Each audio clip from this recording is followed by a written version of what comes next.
The year was 1588, and the largest naval force in human history was sailing toward England. 130 Spanish ships stretched across the horizon like a floating city, galleons towering 5 stories high, their holds packed with 18,000 soldiers, their decks bristling with cannons. King Philip II had called it the Enterprise of England. The Spanish knew it as the Invincible Armada. They believed God himself had blessed their mission to crush the heretic island kingdom that dared defy Catholic Spain. On a patch of grass outside Plymouth, as that terrifying fleet approached, Francis Drake was playing bowls. When breathless messengers brought word that Spanish sails had been sighted, Drake allegedly waved them away. There was time, he said, to finish the game and beat the Spanish too. Whether this story is true hardly matters. It captures something essential about the man who had become Spain's greatest nightmare. El Draque, they called him. The dragon. The commoner from Devon who had sailed around the world, stolen a king's ransom in Spanish treasure, and proven that the mightiest empire on earth could bleed. What followed in the waters of the English Channel would become the defining moment of the Elizabethan age. But the man at its center remains one of history's most complex figures, part hero, part villain, wholly revolutionary. This is his story. The primary account of Drake's life comes from several contemporary sources, most notably The World Encompassed by Sir Francis Drake, compiled by his nephew and chaplain Francis Fletcher, who sailed with Drake on his circumnavigation. Spanish records, particularly those from the Archive of the Indies in Seville, provide the other side of his story, though they knew him only as a devil who struck without warning and vanished into the ocean's vastness. These sources paint a picture of remarkable consistency, a man driven by an almost supernatural combination of skill, audacity, and rage. To understand Francis Drake, you must first understand the world that forged him, a world where England was nothing and Spain was everything. In the middle of the 16th century, the Spanish Empire was the dominant force on earth. Spanish conquistadors had toppled the Aztec and Incan empires, seizing gold and silver beyond imagination. From the mines of Potosi and modern Bolivia came streams of precious metal that funded armies from the Netherlands to Naples, from Peru to the Philippines. The annual Spanish treasure fleets carried wealth that dwarfed the entire budget of the English crown. King Philip II ruled an empire so vast that the sun never set on Spanish territories. Spain's power rested on more than gold. Spanish armies were the finest in Europe, disciplined tercios of pikemen and musketeers who had dominated European battlefields for generations. The Spanish Inquisition enforced religious orthodoxy with terrifying efficiency. Spanish universities led Europe in theology, law, and natural philosophy. Spanish artists were creating masterpieces that would endure for centuries. This was the golden age of Spanish civilization, and the world trembled before Spanish might. England, by contrast, was a minor power clinging to the edge of Europe. The kingdom Henry VIII had left his daughter Elizabeth was bankrupt, divided by religious conflict, and surrounded by Catholic enemies. France pressed from the south, Scotland from the north. Ireland seethed with rebellion. The English army was small and poorly equipped. The English navy consisted of perhaps 40 serviceable warships, a fraction of Spanish naval strength. English merchants were excluded from the profitable trade with Spanish America, forced to scramble for scraps in Baltic ports and Mediterranean backwaters. Elizabeth herself was illegitimate in Catholic eyes, her mother Anne Boleyn's marriage to Henry VIII invalid under canon law. The Pope had excommunicated her. Catholic priests across Europe prayed for her death and replacement by her Catholic cousin, Mary Queen of Scots. English Catholics plotted constantly to overthrow Protestant rule. Spanish gold funded English rebels, Spanish agents coordinated English conspiracies. Philip II of Spain held the power to crush England whenever he chose to turn his full attention northward. Into this world of Spanish dominance and English weakness came Francis Drake, born around 1540 in the small Devon town of Tavistock to a family so poor they lived in the shadow of the local abbey. His father, Edmund Drake, was a tenant farmer who supplemented his meager income by serving as a Protestant preacher, a dangerous profession during the religious upheavals that marked the reigns of Henry VIII, Edward VI, and the Catholic Mary Tudor. When Catholic uprisings swept through Devon during Drake's childhood, the family fled eastward to Kent, where they lived in desperate poverty in the rotting hull of an abandoned ship on the River Medway. Picture that childhood, waking each morning in the damp skeleton of a vessel, surrounded by the smell of rotting timber and river mud. Young Francis learned the rhythms of the tide, the sound of wind in rigging, the creaking of old wood under stress. His father read to him from Fox's Book of Martyrs, filling his imagination with stories of Protestant heroes burned by Catholic torturers. The boy absorbed both seamanship and religious hatred with his daily bread. The displacement and poverty of those early years left permanent marks on Drake's character. He developed the fierce pride of the dispossessed, the chip on the shoulder that would later manifest as contempt for aristocrats who had been born to privilege he had to seize. He learned that survival required constant vigilance, that enemies could strike without warning, that the only security lay in superior strength and willingness to use it.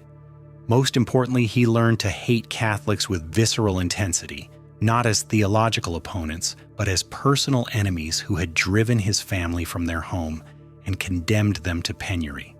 Edmund Drake found work as a chaplain to the sailors of the Royal Dockyard at Chatham, ministering to the spiritual needs of men who built and maintained the Queen's ships.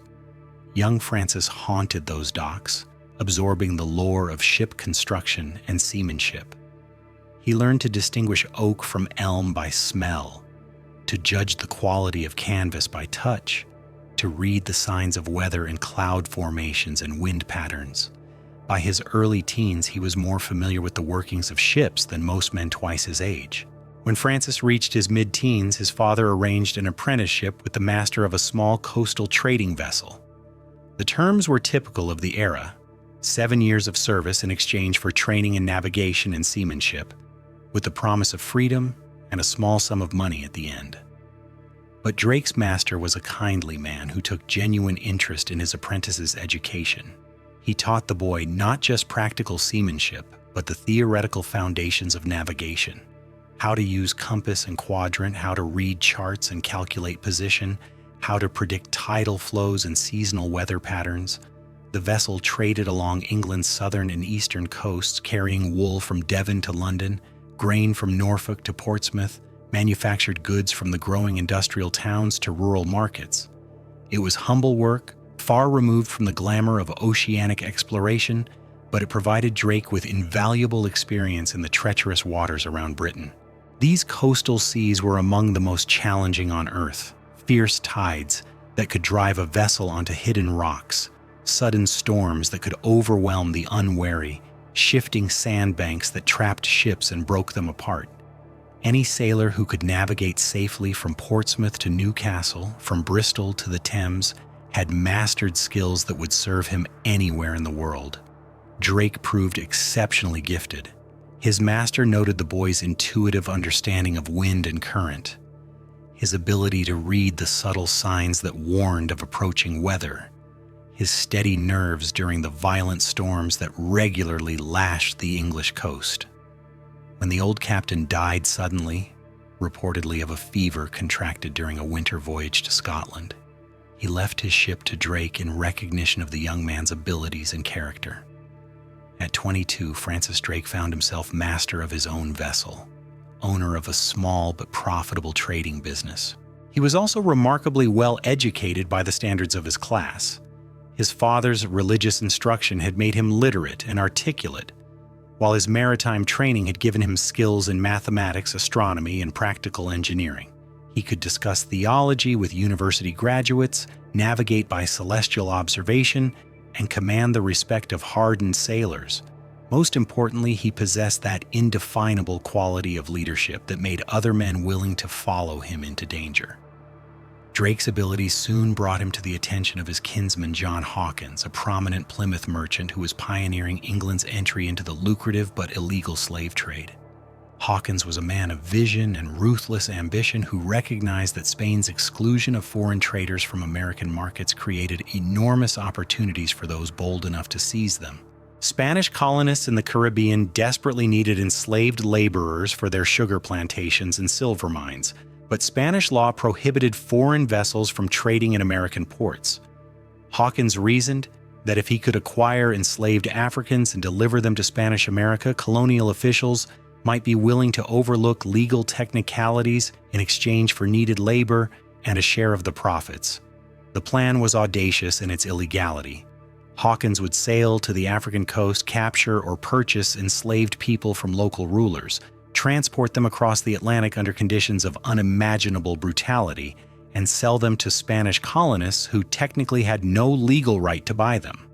Every aspect of the enterprise violated Spanish law, and discovery could mean imprisonment, torture by the Inquisition, or death. But the potential profits were enormous. A successful voyage could yield returns of several 100% on investment.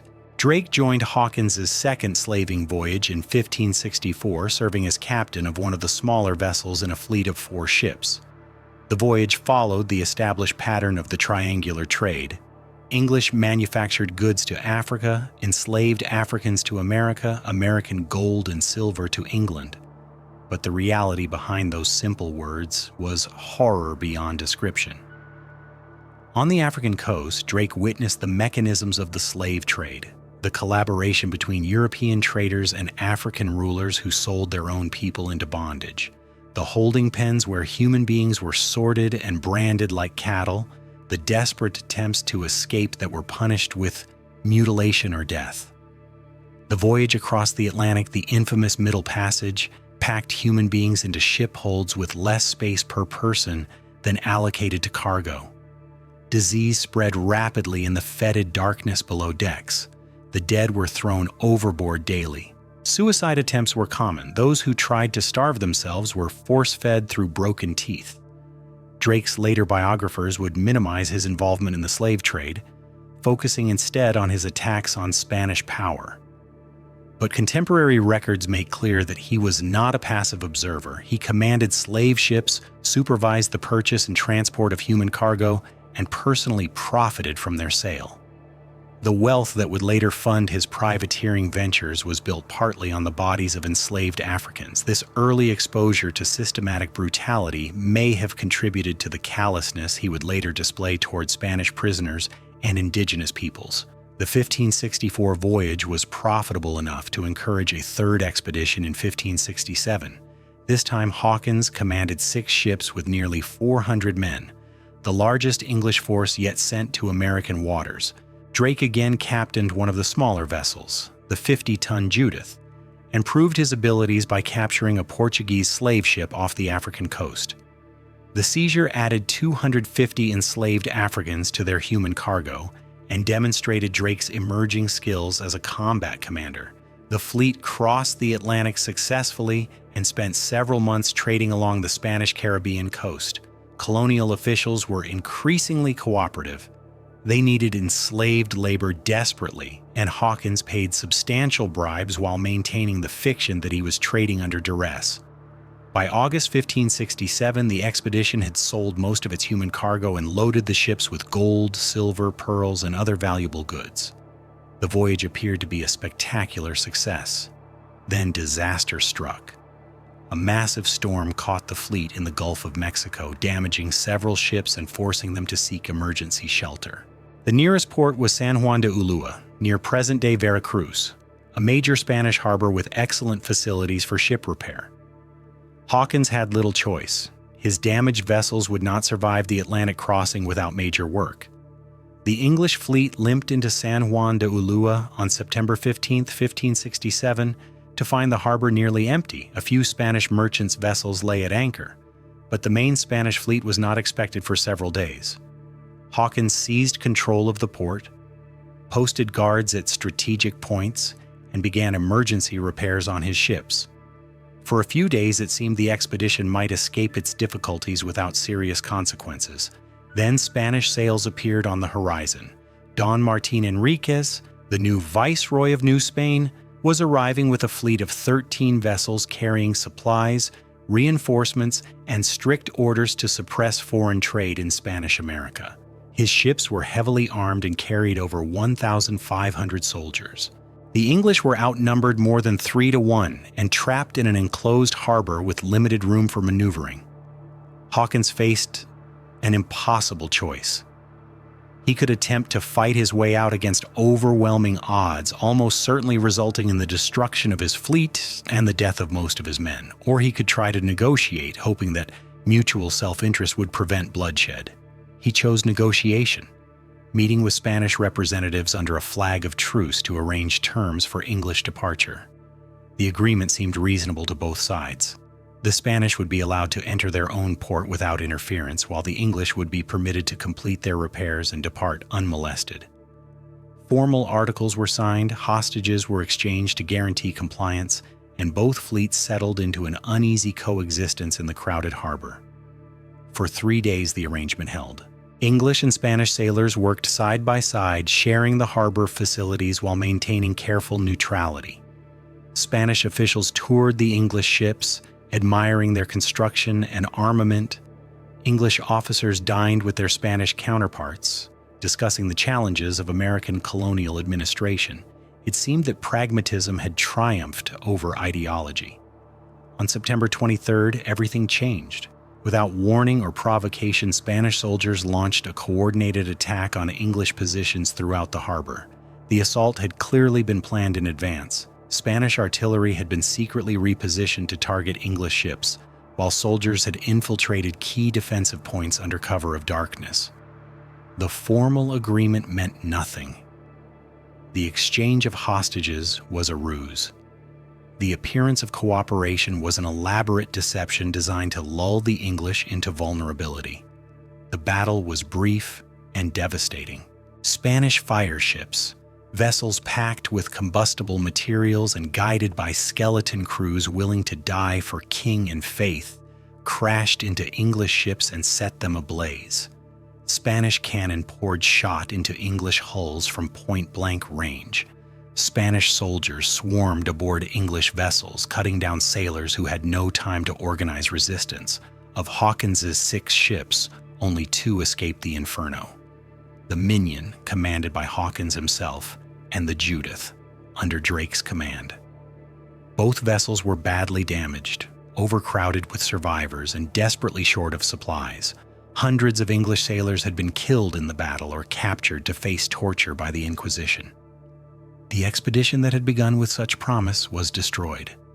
Drake never forgot San Juan de Ulua. The Spanish had given their word, signed formal articles, exchanged hostages, then broken every promise without scruple or shame. They had murdered his shipmates under a flag of truce, violated every convention of civilized warfare. In Drake's Protestant worldview, this treachery was not merely a military defeat, but a revelation of Catholic Spain's fundamental evil. The Spanish could not be trusted, could not be negotiated with, could only be fought. They had made the conflict personal. The voyage home was a nightmare of starvation and disease. The overcrowded ships ran out of food and water long before reaching England. Men died daily from injuries sustained at San Juan de Ulua or from the dysentery and typhus that spread through the packed vessels. Some survivors were put ashore on the Mexican coast, preferring the uncertain mercy of Spanish authorities to slow death at sea. Drake and Hawkins maintained discipline through a combination of harsh punishment and shared suffering, but both men were changed by the experience. Drake reached Plymouth in January 1569, commanding a ship of walking skeletons.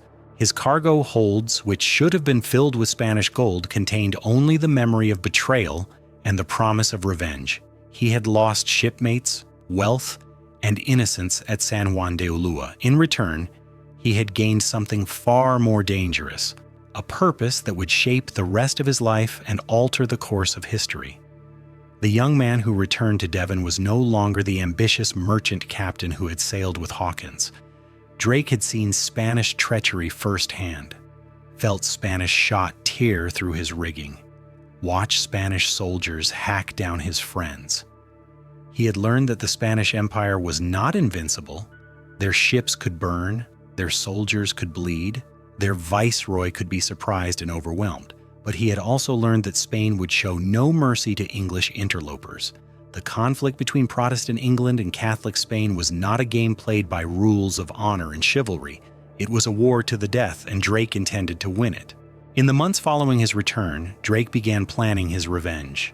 He studied Spanish shipping routes, memorized the sailing schedules of treasure fleets, cultivated contacts among English merchants trading illegally with Spanish America. He was no longer interested in the slave trade or conventional commerce. He wanted to strike at the source of Spanish power, the stream of American gold and silver that funded Spain's armies and navies. He wanted to prove that English seamanship and English courage could humble the greatest empire on earth. The war between Francis Drake and the Spanish Empire was about to begin. Drake's opportunity came through the most unlikely of sources, Queen Elizabeth herself. By 1570, the relationship between England and Spain had deteriorated beyond repair.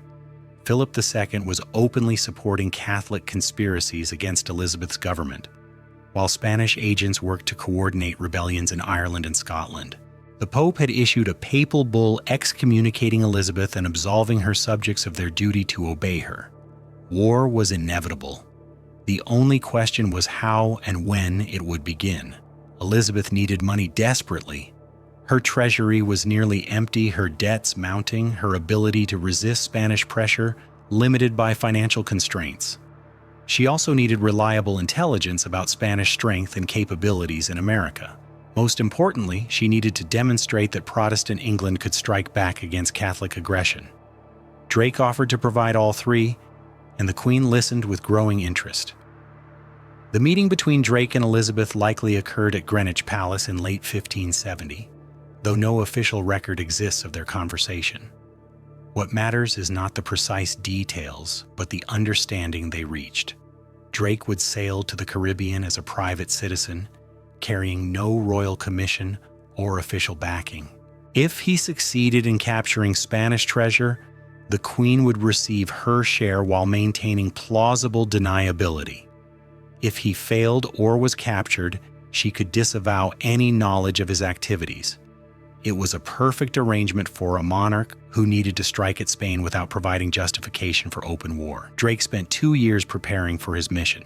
He studied every available map of the Caribbean, questioned English merchants who had traded illegally in Spanish ports, interviewed survivors of previous expeditions. He learned that Spanish America was far wealthier and more vulnerable than most Europeans realized.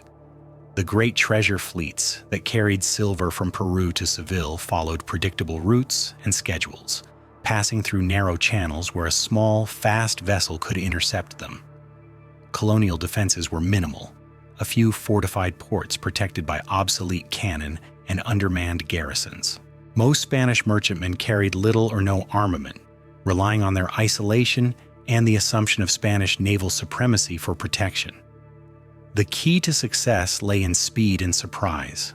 A single English vessel, properly commanded, could strike before Spanish authorities could organize resistance. The vast distances of the Caribbean worked in an attacker's favor. By the time news of one raid reached neighboring ports, the raider could be hundreds of miles away preparing his next assault. Spanish colonial administration was slow and bureaucratic, ill-equipped to respond to the hit-and-run tactics that Draque was planning. Draque assembled his expedition with meticulous care. He chose 2 vessels: the Pasco, a sturdy ship of 70 tons that could carry substantial cargo, and the Swan, a smaller vessel of 25 tons designed for speed and maneuverability. His crew totaled 73 men, all volunteers sworn to secrecy about their destination and purpose. He recruited not common sailors, but skilled mariners who had served on previous voyages to America, men who understood the challenges they would face and the rewards success might bring. The expedition supplies revealed Drake's strategic thinking. In addition to the usual provisions for an Atlantic crossing, he carried tools for careening and repairing ships, extra canvas and rope for replacing damaged rigging, medicines for treating tropical diseases, and trade goods for dealing with indigenous peoples. Most tellingly, he brought very little armament, only the cannon necessary for self-defense and the capture of lightly armed merchantmen. This was not intended as a military conquest, but as a surgical strike against Spanish commerce. Drake sailed from Plymouth on May 24, 1572, telling port officials that he was bound for Alexandria to trade in Mediterranean markets. The deception was maintained until the ships were well clear of English waters, at which point Drake revealed their true destination to his crew. The response was overwhelmingly positive. These men had signed on precisely because they hoped for such an adventure. They knew the risks, but they also knew the potential rewards.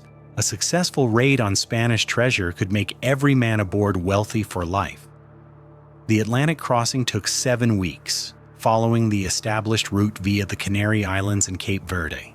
Drake's navigation was flawless, his leadership exemplary.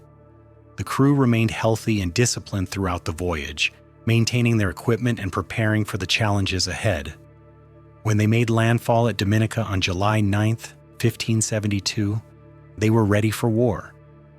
Drake's first target was Nombre de Dios, the Caribbean terminus of the great treasure route from Peru. Here, silver from the mines of Potosi was loaded aboard Spanish galleons for the final journey to Europe. The town was wealthy beyond imagination, but lightly defended. Its isolation had always been its protection. Drake intended to shatter that illusion permanently. The approach to Nombre de Dios required careful reconnaissance. Drake spent several days observing the harbor from concealed positions, noting the positions of Spanish ships, the routines of guards, the layout of streets and buildings. He identified the royal treasury house where silver bars were stored awaiting shipment, calculated the most direct route from the harbor to his objective, and planned multiple escape routes in case the operation went wrong. On July 28, 1572, Drake struck. The attack began before dawn, with Drake leading 53 men ashore in 2 separate groups. One force would create a diversion at the eastern end of town, drawing Spanish attention away from the main objective. Drake would lead the other group directly to the treasury house, seize whatever treasure they could carry, and escape before Spanish reinforcements could arrive. The plan worked perfectly, initially.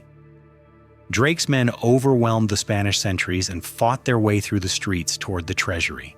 Spanish resistance was minimal. Most of the garrison was caught completely off guard, stumbling from their beds to find English soldiers already in control of key positions. The few Spanish defenders who managed to organize were quickly scattered by disciplined volleys of English musket fire. Drake himself led the assault on the treasury house, breaking down the barred doors to reveal stacks of silver bars worth more than the annual revenue of the English crown. Here was the source of Spanish power, the American wealth that funded their armies and bought their alliances. For a moment, Drake stood among riches beyond his wildest imagination, seeing the fulfillment of all his plans. Then everything went wrong. A Spanish musket ball tore through Drake's leg, shattering bone and severing arteries. Blood poured from the wound, soaking his clothing and pooling on the treasury floor. His men rushed to support their wounded commander, but Drake's condition was deteriorating rapidly.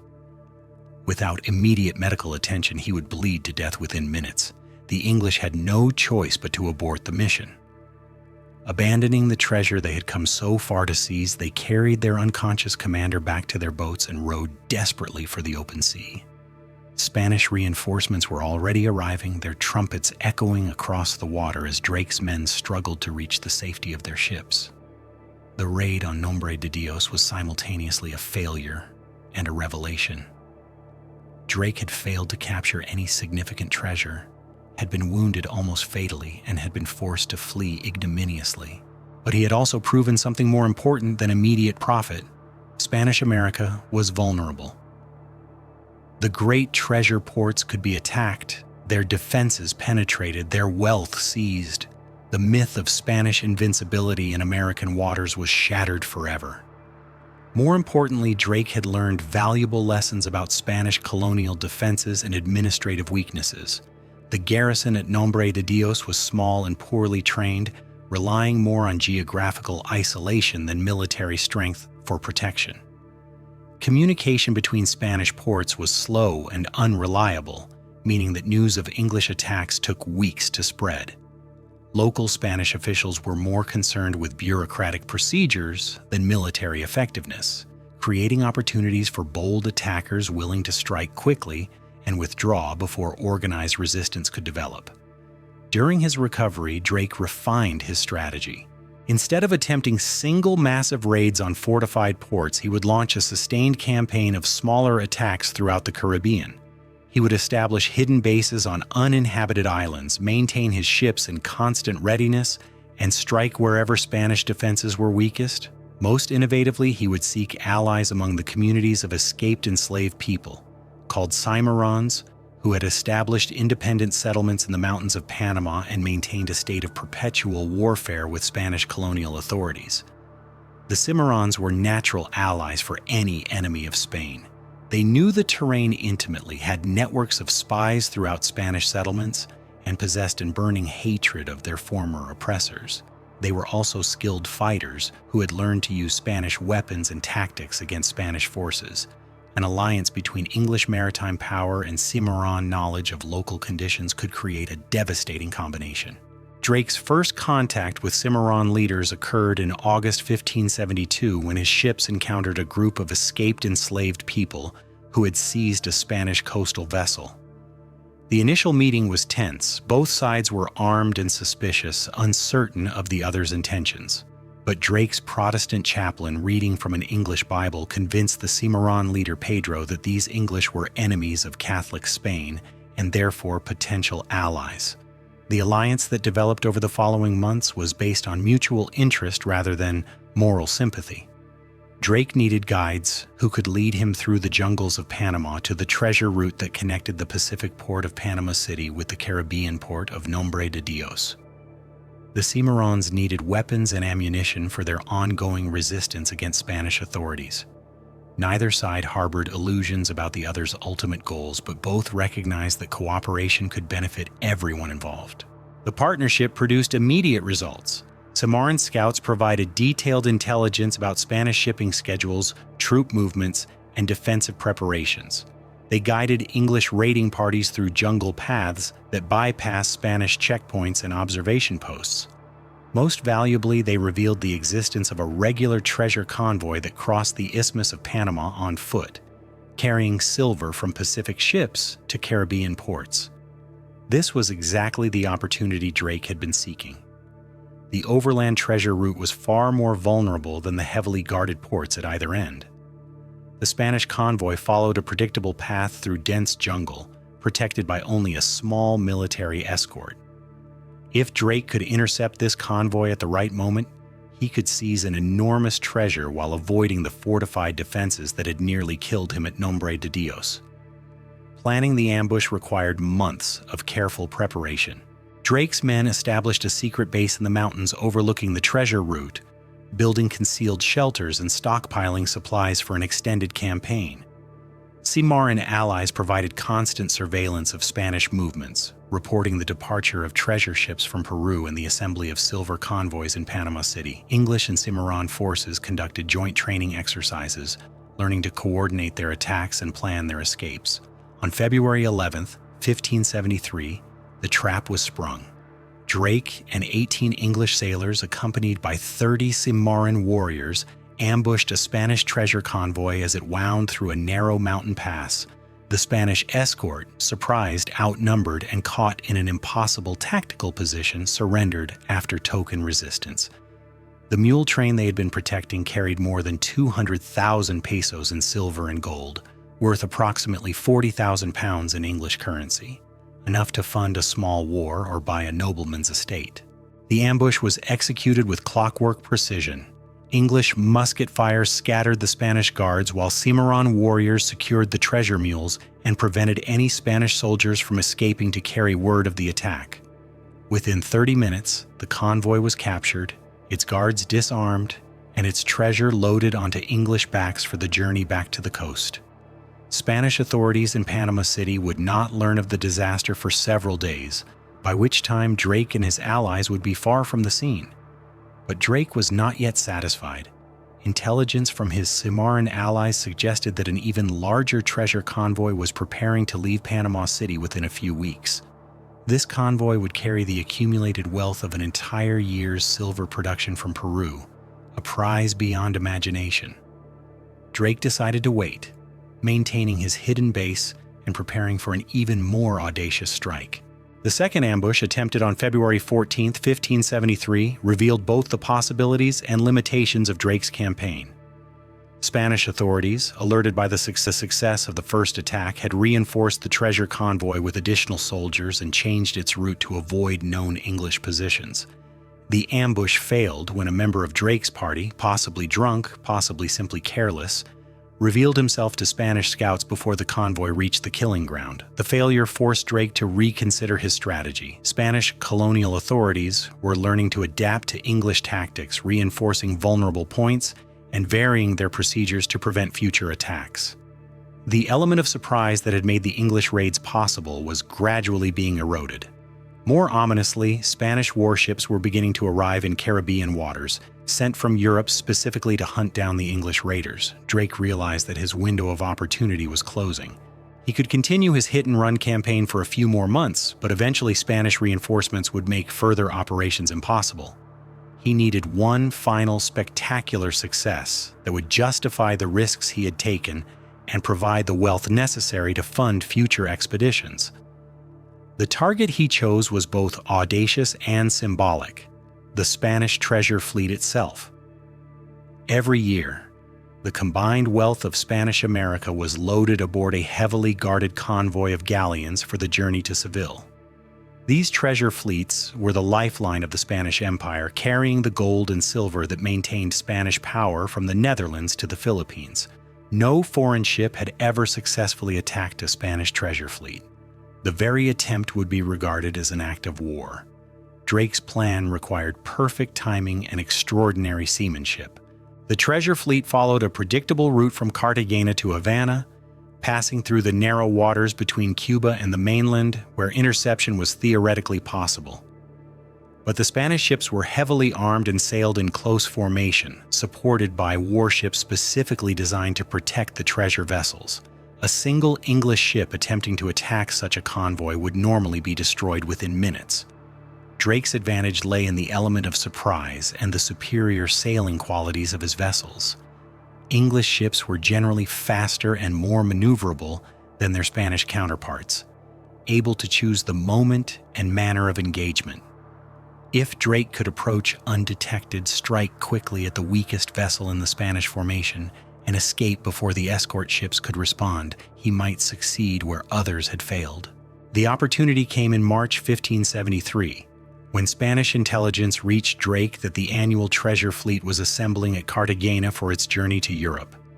The fleet consisted of 7 vessels, 5 heavily loaded treasure galleons, a patache carrying official dispatches, and a powerful galleon serving as escort. The total value of the cargo was estimated at more than 2 million pesos, wealth beyond calculation. Draque intercepted the fleet off the coast of Cuba, approaching from the northeast as the Spanish ships sailed in line-ahead formation through the channel between the mainland and the offshore keys. His attack focused on the smallest vessel in the Spanish formation, the dispatch boat that carried official correspondence and a modest amount of treasure. This target was chosen not for its cargo but for its isolation. Sailing at the rear of the Spanish formation, it could be attacked and captured before the escort vessels could come to its assistance. The assault was executed with precision and daring that amazed even Drake's experienced crew. The English ships approached the Spanish formation at dawn, using the morning haze to conceal their approach until the last possible moment. When they finally revealed themselves, they were already alongside their target, too close for the Spanish escort vessels to engage without risking damage to their own ships. The captured dispatch boat yielded intelligence more valuable than treasure.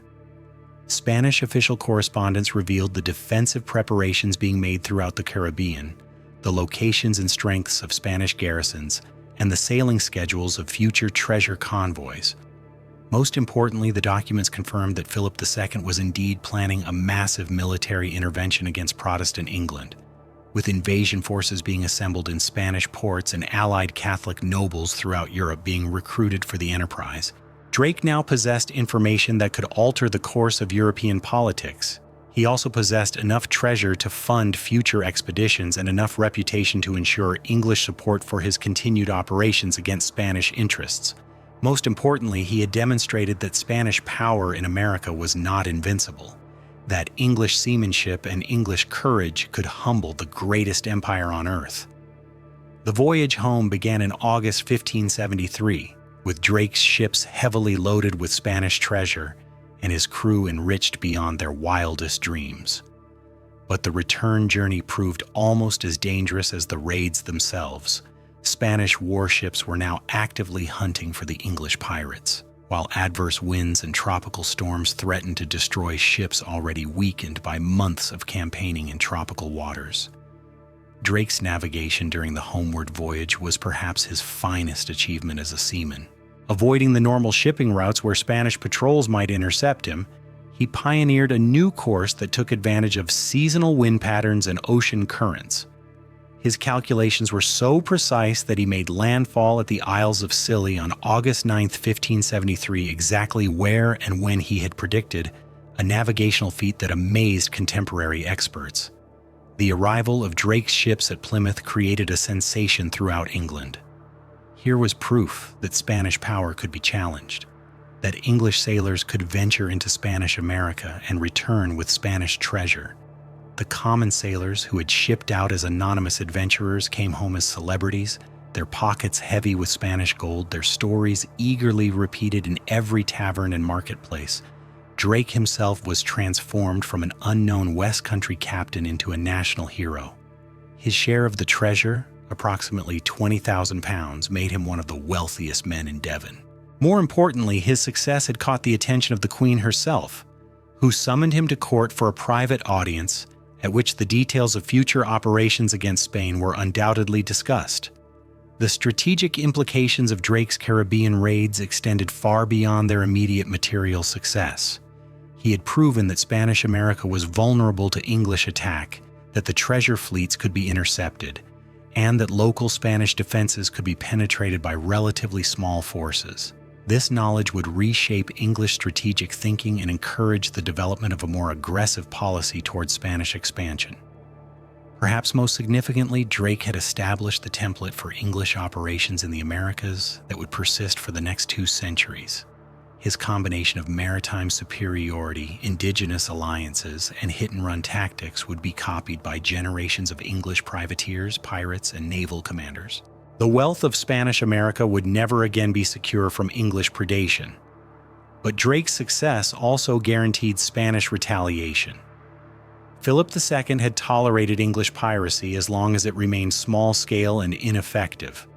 The magnitude of Drake's success, however, could not be ignored. Orders went out to Spanish officials throughout the Americas to capture or kill the English pirate at any cost. Spanish warships were dispatched to English waters with instructions to intercept Draque before he could launch another expedition.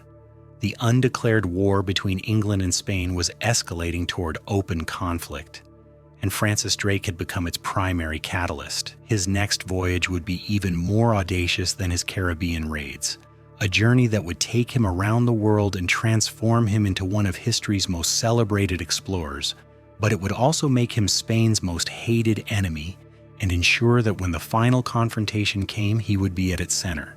The boy who had fled Catholic persecution in Devon had become the man who would challenge the greatest Catholic empire on earth.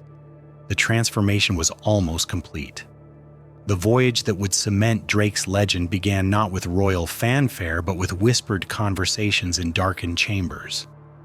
By 1577, Queen Elizabeth had grown tired of Spanish arrogance and Catholic conspiracies. Philip II's agents had been caught red-handed plotting her assassination, his gold had funded Irish rebellions, and his priests had declared her subjects free to disobey their heretic queen. War was inevitable, but Elizabeth needed time to prepare England's defenses and gather intelligence about Spanish capabilities. She also needed a demonstration that England could strike back, something spectacular enough to terrify Spain and inspire her own people. Francis Drake provided the perfect solution. His Caribbean raids had proven English naval superiority in small-scale operations, but now Elizabeth envisioned something far more ambitious, a voyage around the world that would establish English claims to territories Spain considered its own, gather intelligence about Spanish defenses in the Pacific, and seize enough treasure to fund England's military preparations. The expedition would be unofficial, deniable if it failed, but revolutionary if it succeeded. The meeting between Elizabeth and Drake that authorized the circumnavigation took place at Greenwich Palace in late 1577, conducted with such secrecy that no contemporary record survives. What we know comes from Drake's own fragmentary recollections and the careful inferences of later historians. The Queen made her intentions clear. Drake was to sail through the Strait of Magellan into the Pacific, a body of water the Spanish considered their private lake. He was to explore the western coasts of the Americas, establishing English claims to territories not effectively occupied by Spain. He was to gather intelligence about Spanish colonial defenses, particularly the sources of Peruvian silver that funded Spanish military power. And he was to take whatever Spanish treasure he could find, sharing it generously with his sovereign. Elizabeth's instructions were deliberately vague about the voyage's ultimate goals.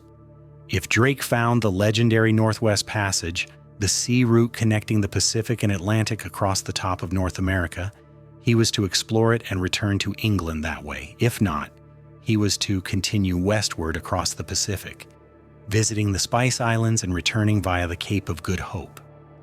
The voyage would be England's first circumnavigation of the globe, a feat accomplished previously only by the Spanish expedition of Ferdinand Magellan and Juan Sebastián Elcano 57 years earlier. The technical challenges were staggering. No English navigator had attempted to pass through the Strait of Magellan, that narrow storm-lashed channel at the bottom of South America where Patagonian winds could drive ships against granite cliffs with no warning. No English ship had sailed the Pacific, where distances between islands might exceed a vessel's range and miscalculation meant death by starvation or thirst. No English captain had attempted to navigate by the unfamiliar stars of the southern hemisphere, where traditional methods of celestial navigation required complete revision. Drake spent months preparing for challenges no Englishman had ever faced. He consulted Portuguese pilots who had sailed with Magellan, studied Spanish charts captured during his Caribbean raids, and interviewed Dutch merchants who had visited the Spice Islands. He recruited craftsmen capable of repairing ships with materials that might not exist beyond the reach of European supply lines. Most critically, he assembled navigational instruments and astronomical tables that would allow him to find his position in oceans where no European had established reliable landmarks. The expedition Drake assembled reflected both his ambitions and his understanding of the risks involved. 5 ships would begin the voyage. The Pelican, a powerful galleon of approximately 150 tons that would serve as flagship. The Elizabeth, a smaller vessel of 80 tons commanded by Drake's old associate John Winter. The Marigold, a bark of 30 tons built for speed and reconnaissance. The Swan, a supply ship of 50 tons loaded with extra provisions. And the Christopher, a pinnace of 15 tons designed to be expendable in dangerous coastal operations. The human complement totaled approximately 164 men carefully chosen for their specialized skills and proven loyalty. Drake recruited not ordinary sailors but master mariners who had served on previous voyages to dangerous waters. His officers included Thomas Doughty, a gentleman courtier with powerful connections at court, John Winter, an experienced captain who had sailed to Russia and the Mediterranean, Thomas Drake, the admiral's younger brother who served as a ship's captain despite his relative inexperience, and John Chester, a veteran of the Irish Wars who commanded the expedition's soldiers. The crew represented every maritime skill essential for success in unknown waters. Carpenters who could rebuild a ship with nothing but forest timber and metal salvaged from the wreck. Sailmakers who could fashion new canvas from whatever materials they might find. Gunners who could maintain cannon and small arms thousands of miles from any powder mill or foundry. Musicians whose entertainment would maintain morale during the endless tedium of ocean sailing. Most importantly, Drake recruited men who had demonstrated personal loyalty to him during his Caribbean campaigns, sailors who would obey his orders without question when the expedition faced its inevitable crises. The ships departed Plymouth on December 13th, 1577, ostensibly bound for Alexandria in the Mediterranean. The deception was maintained until the fleet reached the coast of Morocco, where Drake revealed their true destination to his officers and crew. The response was mixed. Some men were thrilled by the prospect of adventure and wealth, others terrified by the magnitude of the risks they would face. Several sailors attempted to desert when the ships put into port at the Cape Verde Islands, but Drake's security measures prevented any significant defections. The Atlantic crossing revealed both Drake's exceptional seamanship and the personality conflicts that would nearly destroy the expedition. Navigation in unfamiliar southern waters required constant recalculation as traditional landmarks disappeared and weather patterns defied European expectations. Drake proved himself a master of celestial navigation, maintaining accurate course and position despite sailing through seas no English captain had ever attempted. His leadership during storms and calms kept the fleet together and maintained discipline among increasingly nervous crews. But the success of Drake's navigation was overshadowed by growing tensions between him and Thomas Doughty, the gentleman adventurer who had helped organize the expedition and expected to be treated as Drake's equal in command decisions. Doughty represented the English aristocratic tradition that gentlemen were natural leaders regardless of their practical experience, while Drake embodied the emerging belief that command should go to those with demonstrated competence. The conflict was both personal and ideological, a preview of the social tensions that would reshape England during the coming century. Doughty's challenge to Drake's authority became open insubordination as the fleet sailed south along the African coast. He questioned Drake's navigational decisions, criticized his discipline methods, and suggested to other officers that the expedition would be better served under aristocratic leadership. More dangerously, he began to suggest that the voyage's true purposes were treasonous, that Drake was leading them into operations that would provoke Spanish retaliation against England and result in their own executions as pirates. The confrontation reached crisis proportions when the fleet reached Port St. Julian, a desolate harbor on the Patagonian coast where Magellan had executed mutineers 57 years earlier. Drake's decision to winter there was strategically sound. The ships needed extensive repairs before attempting the Strait of Magellan, and the crews needed rest and fresh food before facing the Pacific's challenges. But the months of inactivity at Port St. Julian would test everyone's psychological endurance and bring the expedition's internal conflicts to a violent climax. Port St. Julian was one of the most desolate places on Earth, a wind-scoured harbor surrounded by barren plains where no trees grew and no permanent settlements existed. The Spanish had named it Puerto San Julián after the Christian martyr, but to English eyes it seemed more like a preview of hell than a saint's sanctuary. Patagonian winds howled across the harbor with such violence that they could knock a man flat or tear canvas from the strongest rigging. The water was brackish and barely drinkable. The land supported only scattered guanacos and rias, difficult to hunt, and insufficient to feed 164 men for an extended period. The psychological effects of this isolation were severe. Men who had maintained their spirits during the Atlantic crossing began to despair as they realized the magnitude of the journey ahead. The Strait of Magellan lay hundreds of miles to the south through waters no Englishman had ever navigated. Beyond that strait lay the Pacific Ocean, vast and largely unknown, where Spanish warships might intercept them and Spanish colonists would certainly resist their presence. The return journey to England, whether attempted via the Cape of Good Hope or the theoretical Northwest Passage, would require months or years of additional sailing through equally dangerous waters. During the long Antarctic winter at Port St. Julian, Doughty's opposition to Drake's leadership became an organized conspiracy.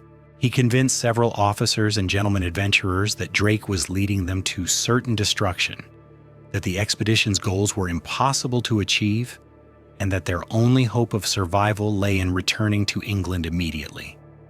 More seriously, he suggested that Drake's real purpose was not exploration but piracy.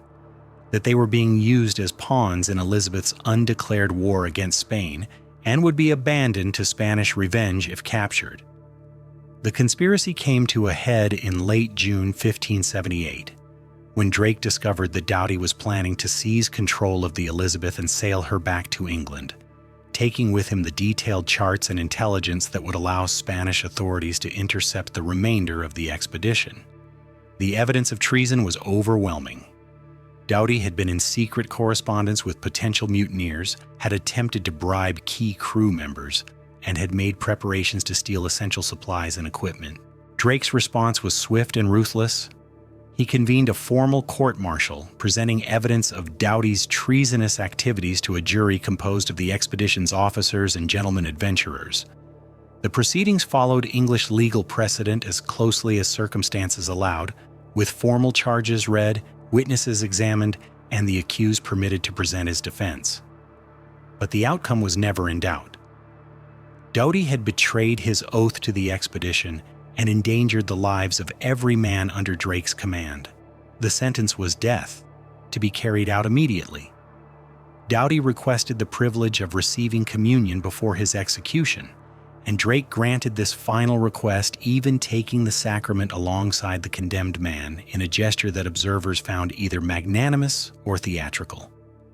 On July 2, 1578, Thomas Doughty was beheaded on the beach at Port St. Julian, dying at the same spot where Magellan had executed his own mutineers decades earlier. The execution of Doughty was a watershed moment in the expedition's history. Draque had demonstrated that he possessed absolute authority over every member of the expedition, regardless of their social status or court connections. He had also made clear that the voyage would continue despite the risks, that anyone who opposed his leadership could expect no mercy, and that he was prepared to use any means necessary to achieve his goals. But the execution also created lasting psychological damage within the expedition. Some men were reassured by Drake's decisive leadership and impressed by his willingness to enforce discipline without regard to social rank. Others were horrified by what they saw as judicial murder, the killing of a gentleman by a commoner who lacked legal authority to try capital cases. The expedition would continue, but it would do so with a crew divided by fear, admiration, and resentment in roughly equal proportions. Following Doughty's execution, Draque addressed his entire company in a speech that has become legendary in English maritime history. Standing before the assembled crews with Doughty's blood still fresh on the executioner's axe, he explained the choice that faced every man present. They could continue with him on a voyage that would make them all wealthy and famous, or they could return to England as failures and face whatever consequences awaited them there. But they could not continue as a divided expedition, some loyal and others mutinous, some committed to success and others undermining the enterprise at every turn. "Here it is that we must cleave asunder," Draque told them, "and here I take my leave of those who will abandon the voyage. Let those who wish to go home declare themselves now, and I will provide them with the marigold and sufficient supplies to reach England. But let those who remain understand that we are no longer countrymen together, but companions in an enterprise that will demand everything we possess: our courage, our skill, our loyalty to each other, and our willingness to die rather than surrender." The response was overwhelmingly positive. Only a handful of men chose to return to England, most of them gentlemen adventurers who had lost their enthusiasm for exploration after witnessing Doughty's execution. The common sailors and experienced mariners rallied around Drake's leadership, recognizing that their survival depended on maintaining unity under a commander who had proven his competence repeatedly. The expedition that would enter the Strait of Magellan would be smaller but more cohesive than the force that had left Plymouth 8 months earlier. Before leaving Port St. Julian, Draque made a decision that reflected both his practical nature and his understanding of symbolism. The expedition's 5 ships had been reduced to 3 by the harsh conditions of the South Atlantic voyage. The Swan and Christopher had been abandoned as unseaworthy, their crews and supplies transferred to the larger vessels. Draque now renamed his flagship from the Pelican to the Golden Hind, honoring his patron Sir Christopher Hatton, whose family crest featured a golden deer. The change served both to flatter an important political supporter and to mark the expedition's transformation from a tentative exploration into a determined assault on Spanish power. The approach to the Strait of Magellan began in August 1578, as the Antarctic winter gradually yielded to spring. Drake's 3 remaining ships, the Golden Hind, Elizabeth, and Marigold, sailed south from Port St. Julian into waters where few Europeans had ventured and fewer still had survived. The charts Drake possessed were incomplete and often inaccurate, based on Spanish explorations that had been deliberately falsified to prevent foreign use. Navigation would depend on Drake's skill, his crew's courage, and the grace of God. The first sight of the strait's eastern entrance was both thrilling and terrifying.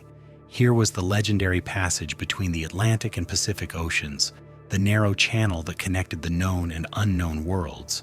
But the entrance was guarded by towering cliffs, lashed by winds that could dash ships against rocks without warning, and complicated by tidal currents that could carry vessels far off course in minutes. Magellan had named these waters the Strait of All Saints. Drake's men called them the Mouth of Hell. The passage through the strait required 16 days of the most challenging navigation in maritime history. Drake led his ships through a maze of channels, inlets, and dead ends, guided by compass bearings that shifted constantly as the coastline curved and twisted. Tidal bores could carry a ship backward for miles despite favorable winds, while sudden calms could leave vessels helpless in narrow channels where jagged rocks waited on either side. The psychological strain was as severe as the physical danger. Drake's men had never seen landscape like this. Mountains that rose directly from the sea to heights that disappeared in perpetual clouds, forests so dense that no sunlight reached the ground, channels that seemed to lead nowhere and everywhere simultaneously. Indigenous peoples observed their passage from hidden positions, occasionally showing themselves on distant shores but never approaching close enough for communication. These were the Fuegians, the people of fire whose signal fires had given Tierra del Fuego its name. On August 24, 1578, Drake's 3 ships emerged from the strait's western entrance into the Pacific Ocean. They had achieved what no Englishman had ever accomplished: passage through the most dangerous strait in the world into seas that Spain claimed as its private domain. But their triumph was immediately overshadowed by the realization that they had entered a hostile ocean during its stormiest season, with winter gales that would test their seamanship to the limit. The Pacific welcomed the English expedition with the worst storm Drake had ever experienced. For 52 days, hurricane-force winds drove his ships southward into waters no European had ever seen. The Marigold disappeared during the first week of the storm, taking her entire crew of 30 men to the bottom. The Elizabeth, commanded by John Winter, became separated from the flagship and eventually gave up the struggle, returning through the strait to England with news that Drake and his men had certainly perished in the Pacific's fury. Drake and the Golden Hind fought alone for survival against winds and waves that seemed determined to destroy this intrusion into Spanish waters. His ship was driven far south of Tierra del Fuego, into the channels and islands of Cape Horn, where he discovered that South America was not connected to an Antarctic continent as all contemporary maps suggested. This was a geographical discovery of immense significance. The existence of open water south of the Strait of Magellan meant that passage between the Atlantic and Pacific was possible without navigating the dangerous strait itself. When the storms finally abated in October 1578, Drake found himself alone in the Pacific with a single ship and fewer than 60 men. He had lost 2 of his 3 vessels and more than half his company. His supplies were running low, his ship needed repairs he could not make without proper harbor facilities, and he was thousands of miles from any friendly port. Spanish authorities throughout the Pacific had been alerted to watch for English intruders, and capture meant certain death by torture. Most commanders would have attempted to return immediately to England, accepting the loss of 2 ships as the price of pioneering a new route to the Pacific. Drake chose instead to continue northward along the South American coast, determined to achieve the goals Elizabeth had set for the expedition despite the disasters that had reduced his force to a single vessel. The boy who had fled Catholic persecution in Devon, The young man who had sworn revenge after San Juan de Ulua had become the sea captain who would not retreat even when faced with impossible odds. What followed would transform Draque from a successful pirate into a legend that would terrify Spanish colonists for generations. Alone in the Pacific with his single ship and diminished crew, he was about to unleash a campaign of destruction that would shake the Spanish Empire to its foundations and prove that no ocean, no matter how vast, could protect Spanish power from English vengeance. The Golden Hind turned northward toward the Chilean coast, carrying with it the dreams and fears of two empires. Behind lay the storm-lashed channels of Cape Horn and the narrow passage back to the Atlantic world. Ahead lay the unknown Pacific and the greatest prizes in the Spanish Empire. Draque had passed the point of no return, and he knew it. Everything that followed would determine whether he would be remembered as a heroic explorer or simply as another pirate who had vanished in distant waters, leaving behind only legends and Spanish curses. The transformation of Francis Draque from desperate survivor to the terror of the Pacific was about to begin. The coast of Chile offered Draque his first glimpse of Spanish vulnerability in the Pacific. For 60 years, Spanish colonists had lived in complete security, protected by the vast Atlantic Ocean and the supposedly impassable Strait of Magellan. No enemy had ever threatened them from the sea. Their ports had no fortifications. Their ships carried no cannon. Their treasure moved without escort. The Spanish had created a paradise of undefended wealth, and Francis Draque had just entered it like a wolf among sheep. Drake's first target was the port of Valparaiso, Chile's principal harbor, and the terminus for silver shipments from the Potosi mines.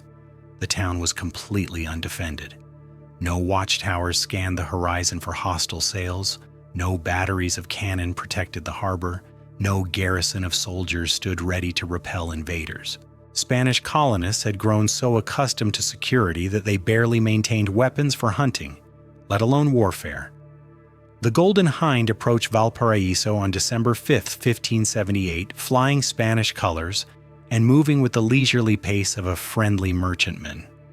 Spanish officials came aboard to welcome what they assumed was a supply ship from Panama, bringing news from the outside world and trade goods from Europe. They found instead English sailors with loaded muskets and an English captain whose reputation had not yet reached the Pacific. The capture of Valparaiso was almost absurdly easy. Spanish officials surrendered without resistance when they realized their mistake. The town's modest treasure, approximately 25,000 pesos in silver and gold, was loaded aboard the Golden Hind without a shot being fired. More valuable than the immediate plunder was the intelligence Draque gathered from captured Spanish documents and interrogated prisoners. These sources revealed the true wealth of Spanish America and its complete vulnerability to naval attack. Lima, the capital of Peru and the greatest city in Spanish America, was defended only by a token garrison. The treasure port of Panama was protected by obsolete fortifications that could not resist modern artillery. Most incredibly, the Spanish treasure fleet from Peru to Panama sailed without naval escort, relying entirely on secrecy and the assumption that no enemy ships existed in Pacific waters. Draque learned that a single vessel, the Cacafuego, carried more treasure than his entire Caribbean campaign had yielded. This massive galleon regularly transported silver from Peruvian mines to Panama, where it was loaded onto mule trains for shipment across the isthmus to Caribbean ports. The ship was heavily loaded but lightly armed, designed for cargo capacity rather than combat capability. If Draque could intercept the Cacafuego, he would seize treasure that would make him one of the wealthiest men in England. But capturing the treasure ship would require perfect timing and exceptional seamanship. The Cacafuego followed an irregular schedule, departing from Callao, Lima's port, whenever sufficient silver had been accumulated for shipment. Draque would need to position himself along the ship's route without alerting Spanish authorities to his presence. He would also need to overcome the Cacafuego's crew, which outnumbered his own men significantly, and transfer tons of silver from one ship to another while both vessels remained at sea. Drake's pursuit of the Cacafuego became a masterpiece of naval intelligence and seamanship. He followed the Spanish treasure ship northward along the Peruvian coast, gathering information from captured vessels and interrogated prisoners about its exact position and course. Spanish colonial officials, completely unprepared for the presence of an enemy warship in their waters, provided unwitting assistance by maintaining normal commercial communications that Draque intercepted and decoded. The chase lasted 3 months, during which Draque captured more than a dozen Spanish vessels and accumulated intelligence that would reshape European understanding of Spanish-American defenses. Each prize yielded not only immediate treasure, but also documents, charts, and prisoners who provided details about Spanish colonial administration, military capabilities, and commercial operations. Draque was conducting systematic intelligence gathering as well as piracy, building a comprehensive picture of Spanish vulnerabilities throughout the Pacific. The psychological impact of Drake's campaign on Spanish colonists was devastating. For the first time in their lives, they faced the possibility of attack from the sea. Coastal settlements that had never maintained lookouts suddenly posted sentries to scan the horizon for hostile sails. Merchant ships that had sailed without armament began carrying cannon and soldiers.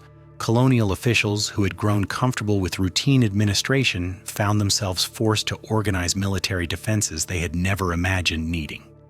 Spanish authorities struggled to coordinate their response to this unprecedented threat. Communication between widely separated colonial capitals took weeks or months, meaning that warnings about Drake's presence reached threatened ports long after he had moved on to new targets. The Spanish colonial military, organized primarily to suppress indigenous rebellions and maintain internal order, lacked the training and equipment necessary for naval warfare. Most critically, Spanish officials had no experience coordinating defense against a mobile enemy who could strike anywhere along thousands of miles of coastline.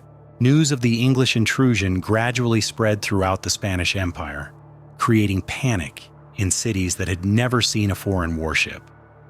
Mexico City, hundreds of miles inland, began preparing defenses against possible English attack. Seville merchants demanded naval escorts for their treasure fleets. King Philip II ordered warships dispatched to American waters with instructions to hunt down and destroy the English pirates. But these responses would take months to organize and implement. While Draque continued his campaign with impunity, the climactic encounter occurred on March 1, 1579, when Drake's lookouts finally sighted the Cacafuego sailing northward off the coast of Ecuador. The Spanish treasure ship appeared exactly as intelligence had suggested, a massive galleon riding low in the water with tons of silver, guarded only by a small crew of sailors and a few soldiers armed with obsolete weapons. This was the prize that would justify every risk Draque had taken, every man he had lost, every law he had broken. The capture of the Cacafuego required careful planning and flawless execution. Draque could not simply attack the Spanish ship and hope to overpower her crew. The Cacafuego was larger than the Golden Hind and carried more men, and a prolonged battle might damage the treasure or result in its loss if the Spanish ship sank. Draque needed to achieve surprise, disable Spanish resistance quickly, and board the treasure ship before her crew could organize effective defense. Drake's approach was a masterpiece of deception and seamanship. He followed the Cacafuego throughout the day, matching her speed while remaining just visible on the horizon. To Spanish eyes, the Golden Hind appeared to be another merchant vessel following the same northward route, a common sight in these busy shipping lanes. As evening approached, Draque closed the distance gradually, timing his final approach to coincide with darkness when Spanish lookouts would have difficulty identifying his ship's true nature. The attack began at sunset, when Draque ran up English colors and opened fire on the Cacafuego's rigging with his bow cannon. The Spanish treasure ship, taken completely by surprise, attempted to flee but found herself outmaneuvered by the smaller, more agile English vessel. Drake's gunners, trained in the aggressive tactics of Caribbean warfare, poured shot into the Spanish ship's sails and rigging, crippling her ability to escape while avoiding damage to her hull and cargo. The Spanish captain, Don Francisco de Zarate, later described the English attack with grudging admiration. Drake's ship handled like a racing yacht compared to the heavily loaded treasure galleon, circling his victim while pouring devastating fire into her rigging and superstructure. Spanish attempts to return fire were frustrated by the English ship's speed and maneuverability. Every time Spanish gunners trained their cannon on their attacker, Draque had moved to a new position.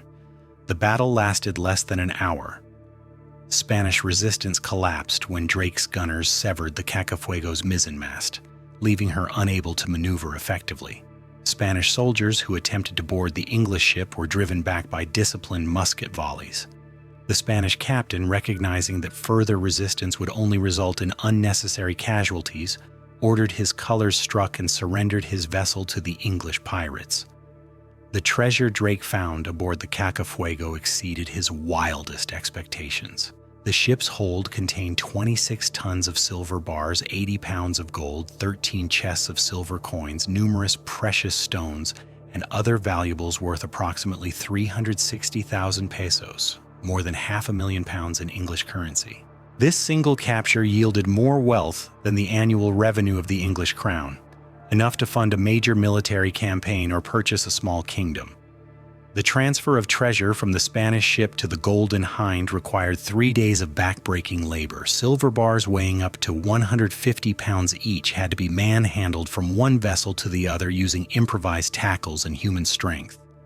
The sheer quantity of precious metal strained the Golden Hind's carrying capacity, forcing Draque to redistribute cargo and ballast to maintain his ship's seaworthiness.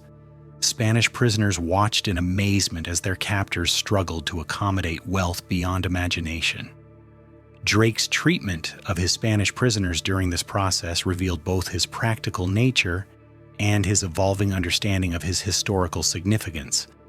He treated the captured officers with courtesy befitting their rank, dining with them and discussing their mutual experiences of American colonization. He allowed common Spanish sailors to retain their personal possessions and provided them with sufficient supplies to reach the nearest Spanish port safely.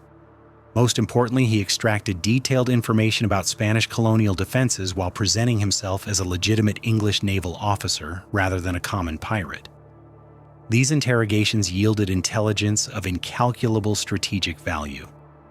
Spanish officers, impressed by Drake's gentlemanly conduct, and perhaps hoping to minimize their own responsibility for the disaster, provided detailed information about colonial military capabilities, fortification plans, and commercial operations throughout Spanish America. Draque learned the exact schedules of treasure fleets, the locations of silver mines, the strength of colonial garrisons, and the political tensions between Spanish administrators and indigenous populations. Most significantly, Draque discovered that Spanish colonial authorities had no effective means of coordinating their response to his campaign. Communication between widely separated administrative centers was slow and unreliable. Spanish naval forces in the Pacific were minimal, and colonial military units were designed primarily for internal security rather than defense against external enemies. The Spanish Empire in America was a giant with feet of clay, vulnerable to any attacker bold enough to strike at its exposed extremities. Armed with this intelligence and loaded with Spanish treasure, Draque faced a critical decision about the remainder of his voyage.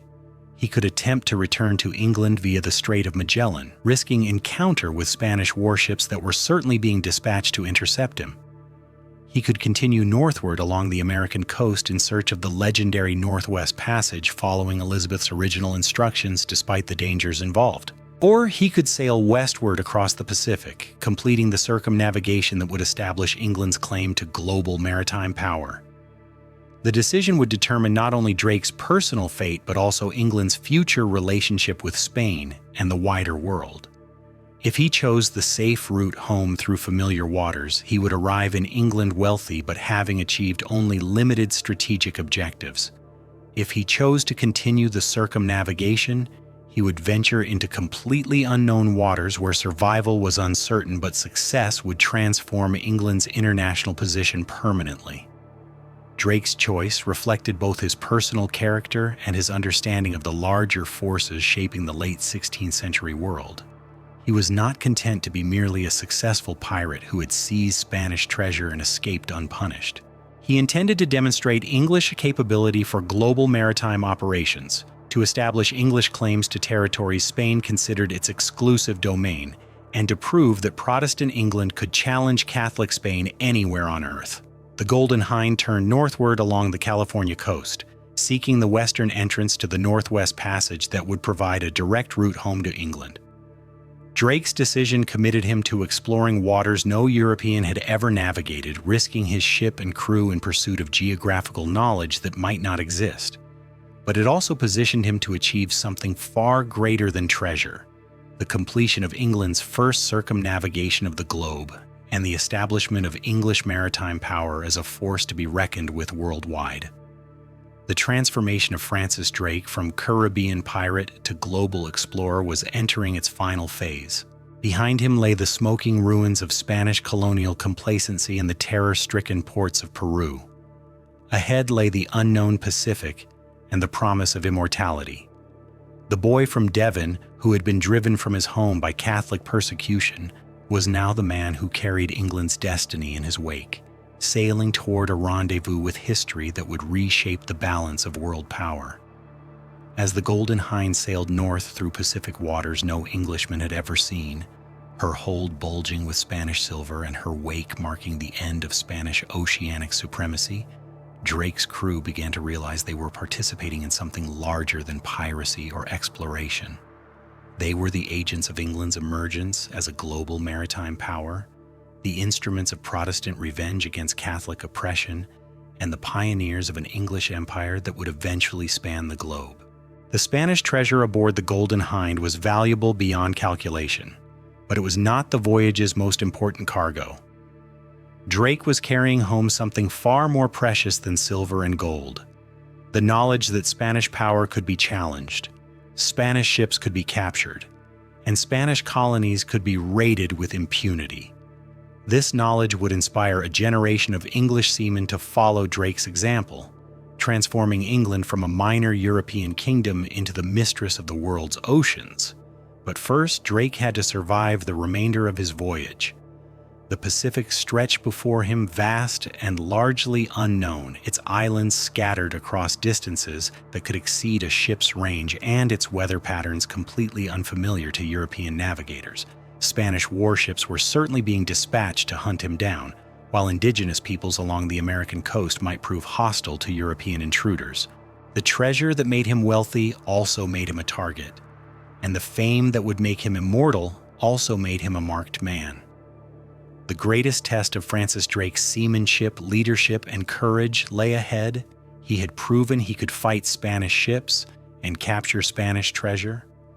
Now he would have to prove he could navigate uncharted oceans, survive in waters no Englishman had ever attempted, and bring his revolutionary cargo home to England. The success or failure of this final phase would determine whether he would be remembered as a fortunate pirate who died rich in foreign waters or as the English hero who had humbled the greatest empire on earth and opened the world's oceans to English enterprise. The Golden Hind sailed northward into the unknown, carrying the dreams of Protestant England and the nightmares of Catholic Spain toward a destiny that would reshape the world. The search for the Northwest Passage carried Drake into waters that existed more in European imagination than geographical reality. For decades, merchants and monarchs had dreamed of a northern sea route connecting the Atlantic and Pacific, a passage that would allow direct trade with Asia without the dangerous journey around South America or Africa. Spanish and Portuguese control of southern routes made such a passage invaluable to England, but no navigator had ever found convincing evidence of its existence. Drake's pursuit of this phantom waterway led him along the California coast into increasingly unfamiliar territory. The Golden Hind sailed through waters where Spanish explorers had ventured only briefly, following a coastline that curved steadily westward rather than revealing the hoped-for opening toward the Atlantic.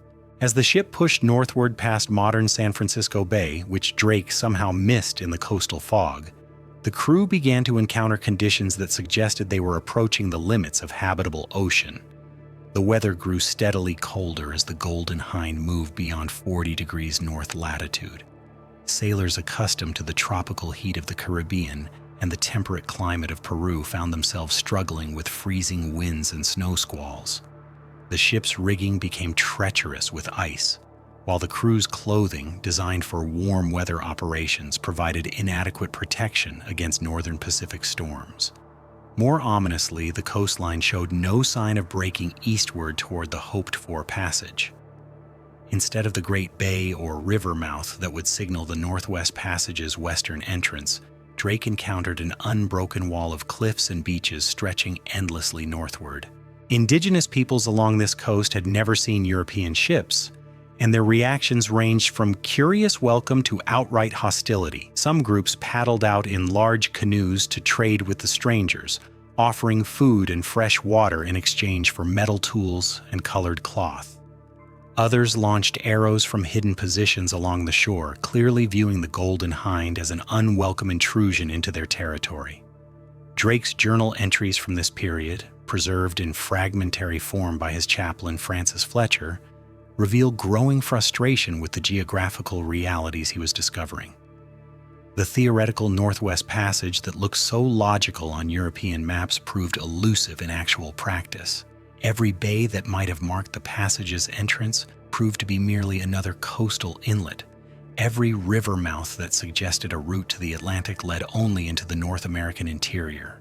By June 1579, the Golden Hind had reached approximately 48 degrees north latitude, farther north than any English ship had sailed in the Pacific. The crew was suffering from cold, wet conditions that threatened both their health and the ship's structural integrity. Canvas stiffened with ice could tear without warning in high winds, while wood soaked with freezing water became brittle and prone to cracking.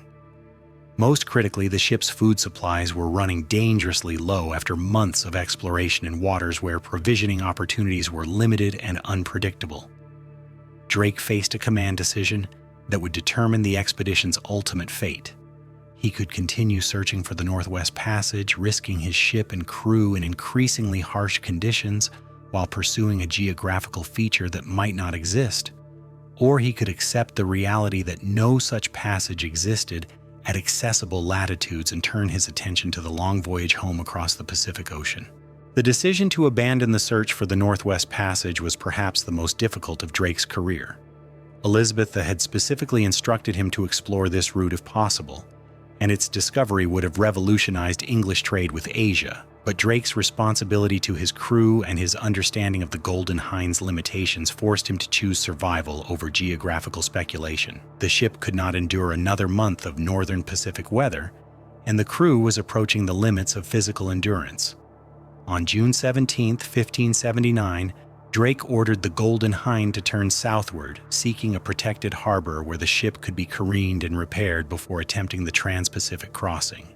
The vessel he commanded was no longer the pristine warship that had departed Plymouth 18 months earlier. Months of tropical heat, Caribbean storms, and Pacific exploration had taken their toll on hull, rigging, and equipment. The ship's bottom was fouled with marine growth that reduced speed and increased the risk of structural damage. Her sails were patched and repatched with whatever canvas could be salvaged or improvised. Her hull leaked steadily, requiring constant pumping to prevent dangerous accumulation of water in the hold. Most critically, the Golden Hind was dangerously overloaded with Spanish treasure. The 26 tons of silver taken from the Cacafuego, combined with additional plunder from other captured vessels, strained the ship's carrying capacity and affected her handling characteristics. The vessel rode lower in the water than her designers had intended, making her vulnerable to heavy weather and reducing her ability to escape from enemy warships if pursued. Drake's search for a suitable careening beach led him to a protected bay on the California coast that he named Nova Albion, New England, in honor of his sovereign and his homeland. The location of this harbor has been debated by historians for centuries, with various sites from modern Marin County to Mendocino County proposed as Drake's landing place. What matters historically is not the precise geographical coordinates, but the significance of what occurred there. For 5 weeks, from June to July 1579, the Golden Hind underwent the most thorough maintenance possible with the tools and materials available to 16th century sailors thousands of miles from any European port. Drake's men careened the ship, hauling her onto a beach at high tide and allowing the receding water to expose her hull for cleaning and repair. Marine growth that had accumulated during months of tropical sailing was scraped away with improvised tools, Damaged planking was repaired with timber cut from coastal forests.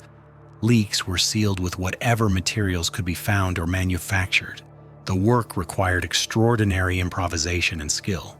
English carpenters trained to work with European oak and traditional materials had to adapt their techniques to unfamiliar American woods and improvise supplies. Sailmakers patched canvas with whatever cloth could be obtained, while metalworkers repaired weapons and tools using fires fueled with coastal driftwood. Every repair had to be accomplished without access to European manufactured materials or specialized equipment. During this maintenance period, Drake's crew established the first English settlement on the Pacific coast of North America.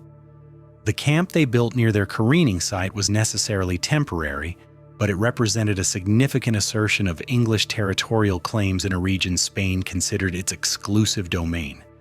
Drake erected a brass plate claiming the territory for Queen Elizabeth, a symbolic act that established England's presence on the Pacific coast nearly 40 years before the founding of Jamestown. The indigenous peoples of this region, probably members of the Coast Miwok people, initially observed the English activities with cautious curiosity. These were the first Europeans they had ever seen, and their technology, weapons, and behavior must have seemed almost magical. The sight of the Golden Hind being careened and repaired would have been particularly remarkable, as these indigenous communities had never seen anything approaching European shipbuilding techniques. The relationship that developed between Drake's crew and the local inhabitants reveals both the possibilities and limitations of European indigenous contact in the 16th century. The English desperately needed fresh food, clean water, and local knowledge to survive their extended stay. The indigenous peoples were fascinated by European technology and eager to obtain metal tools, weapons, and other manufactured goods they had never encountered. Trade relationships developed quickly, with both sides recognizing mutual benefits from exchange. The English obtained fresh meat, fish, vegetables, and medicinal plants that restored their health after months of shipboard diet. The indigenous peoples received metal knives, axes, and ornaments that represented revolutionary improvements in their material culture.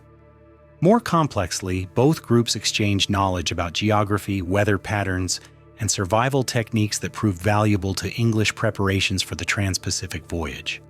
But cultural misunderstandings were inevitable when two civilizations with completely different worldviews encountered each other without common language or shared assumptions.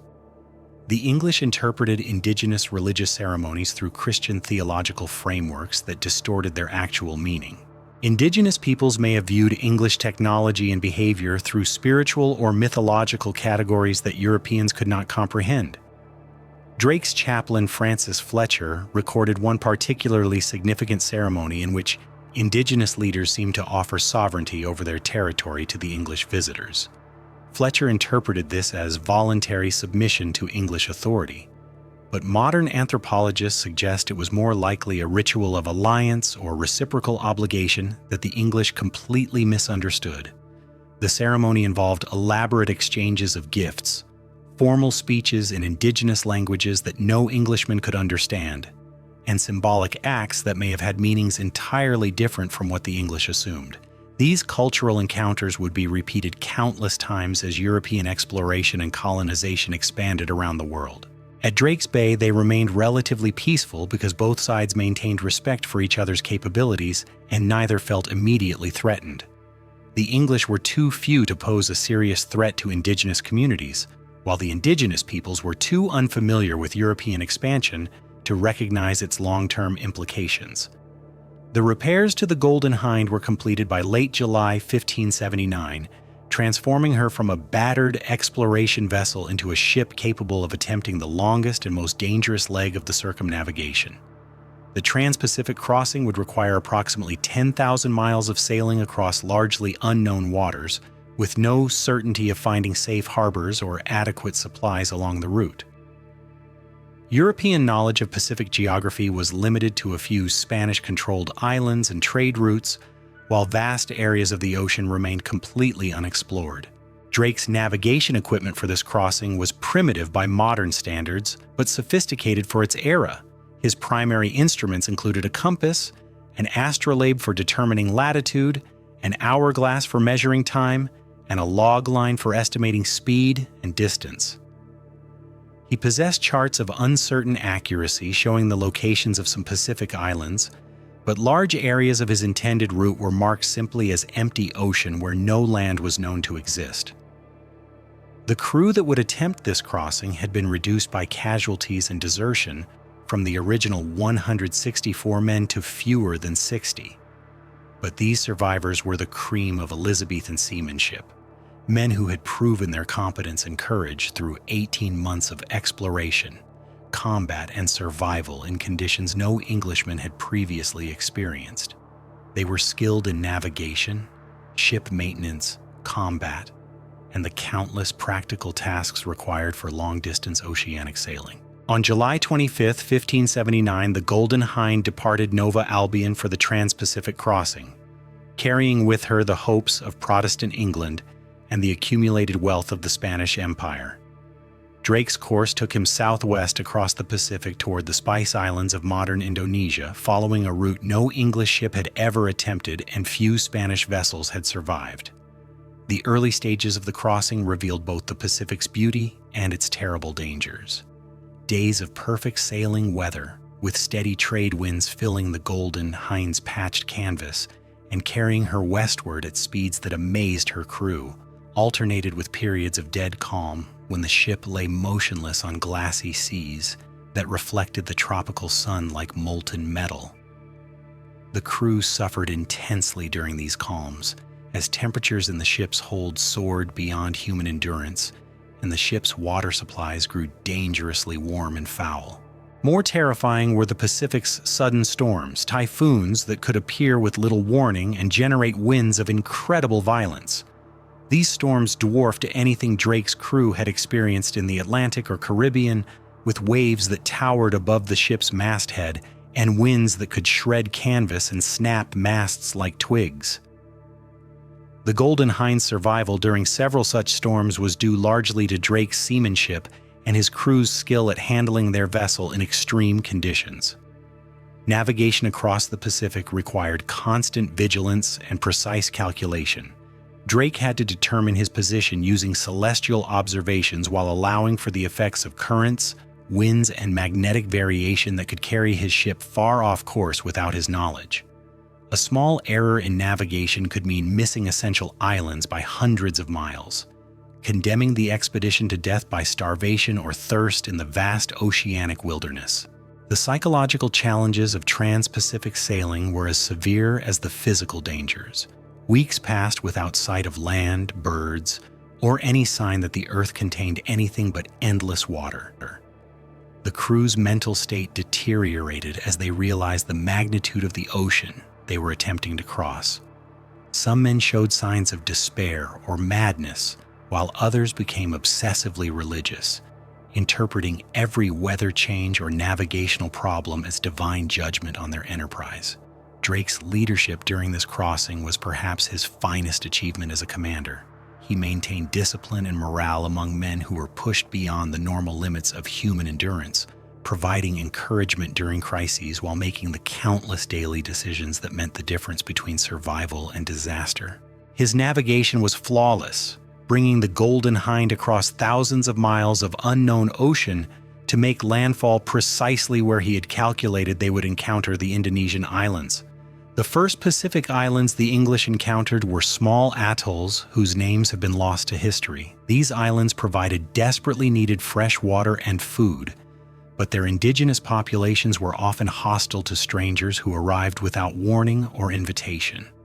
Several landings resulted in armed conflicts as Drake's men attempted to obtain supplies while local defenders tried to protect their communities from foreign intrusion.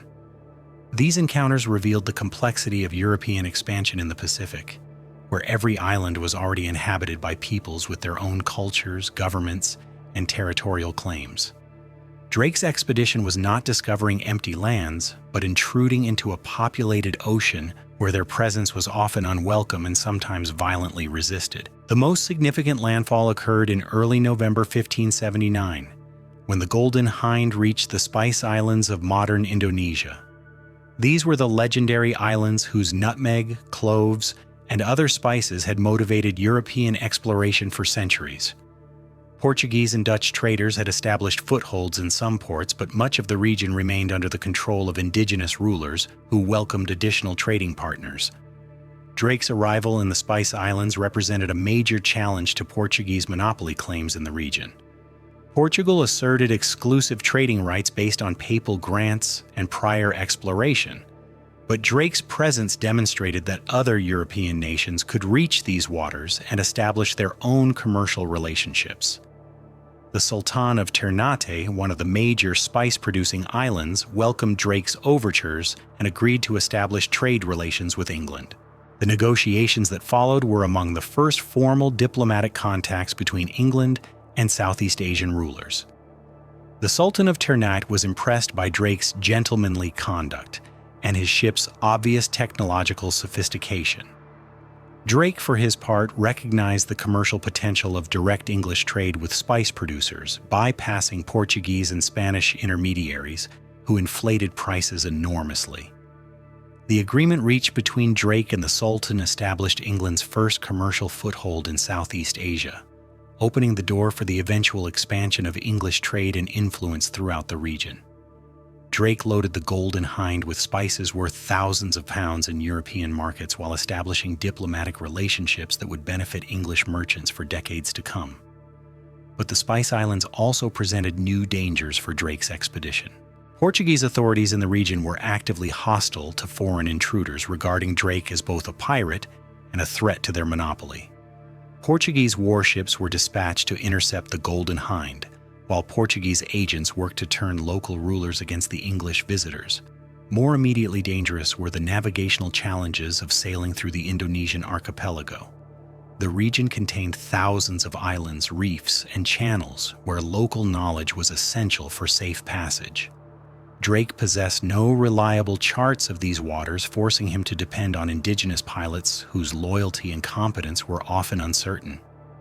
The most serious crisis of the entire circumnavigation occurred on January 9, 1580, when the Golden Hind struck a reef near the island of Celebes. The impact was devastating. The ship's hull was pierced below the waterline, her rudder was damaged, and she began taking on water at an alarming rate. For several hours, it appeared that the expedition would end in disaster just months before reaching home.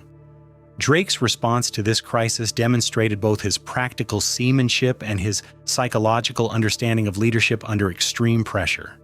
Instead of panic or despair, he organized his crew methodically to address each aspect of their predicament.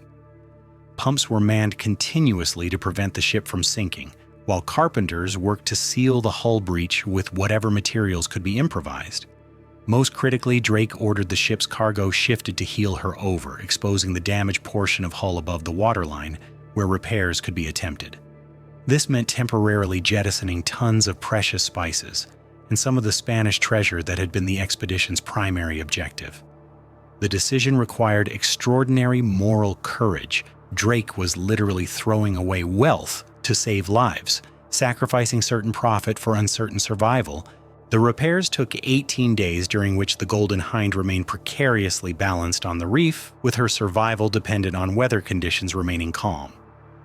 Indonesian inhabitants of nearby islands observed the English predicament with interest, some offering assistance while others waited to salvage whatever remained after the ship broke apart.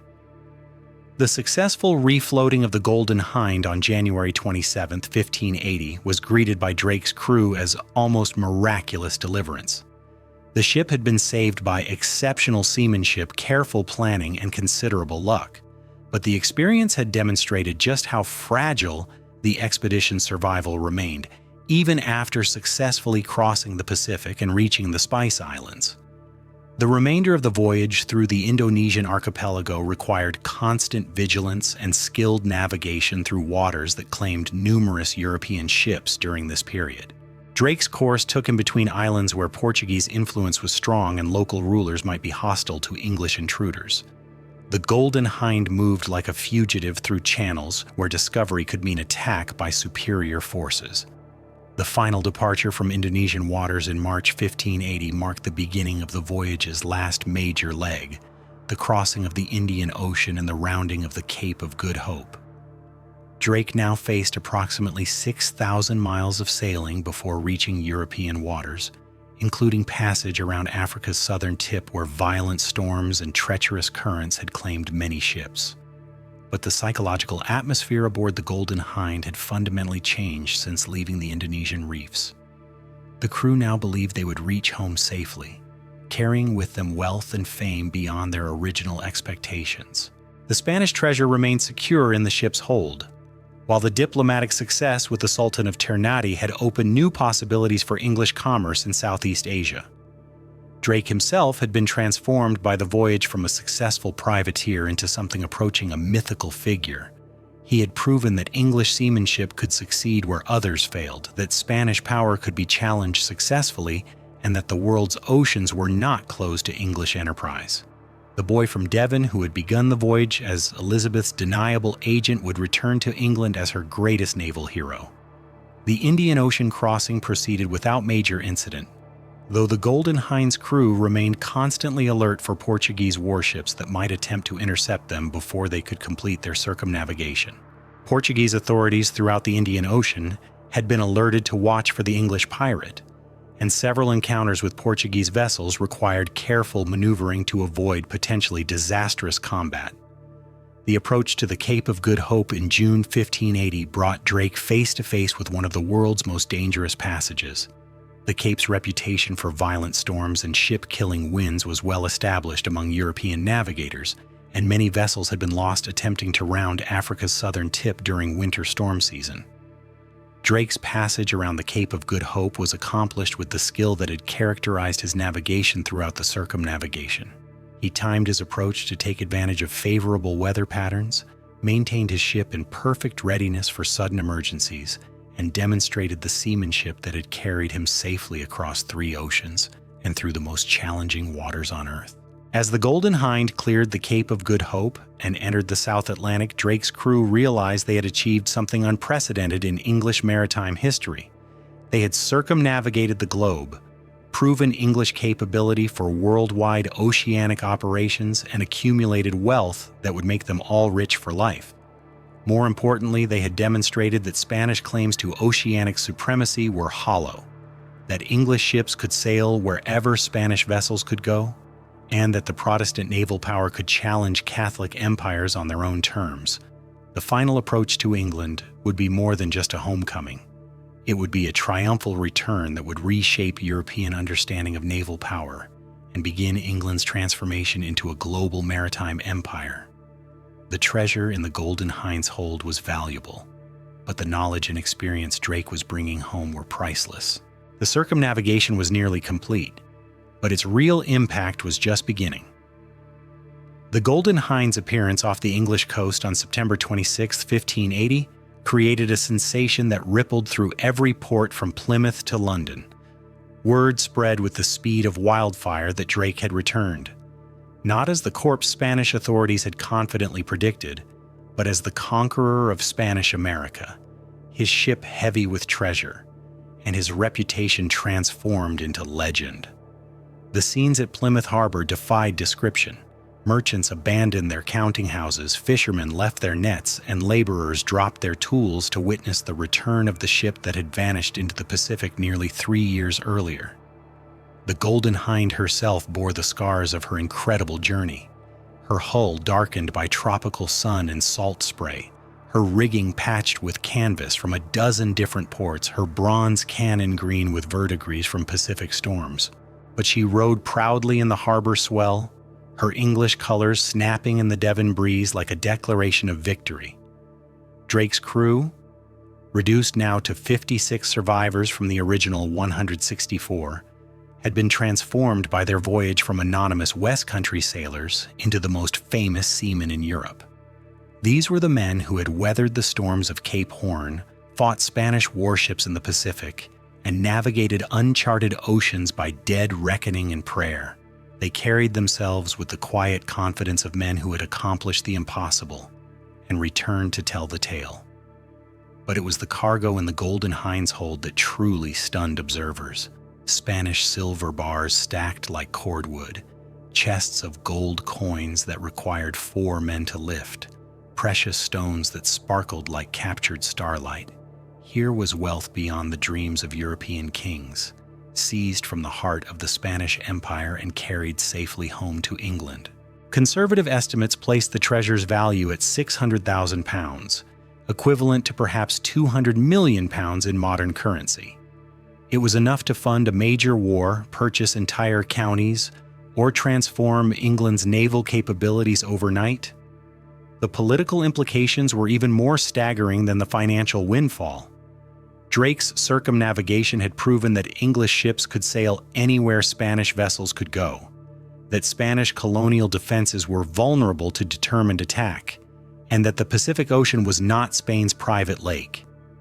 More provocatively, Drake had established England's first diplomatic relations with Southeast Asian rulers, opening the possibility of direct English trade with the Spice Islands that could bypass Portuguese and Dutch monopolies entirely. Queen Elizabeth's reaction to Drake's return revealed the delicate diplomatic balance she maintained between rewarding English enterprise and avoiding outright war with Spain. Officially, she maintained that Drake had acted without royal authorization, and that his attacks on Spanish shipping were unauthorized piracy for which England bore no responsibility.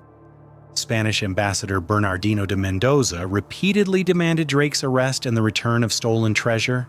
Threats Elizabeth deflected with the practiced skill of a monarch who had survived 3 decades of international intrigue. Privately, Elizabeth was ecstatic about Drake's success.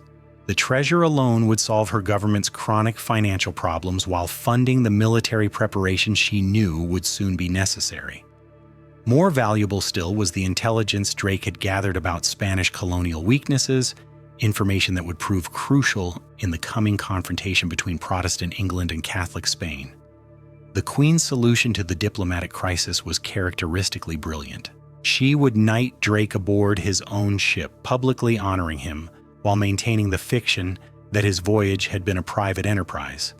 The ceremony would take place at Deptford, where the Golden Hind had been moved for public display, allowing Elizabeth to inspect the treasure personally while demonstrating royal approval without formal acknowledgement of government involvement. The knighting ceremony on April 4, 1581, was one of the most symbolically significant events of the Elizabethan era.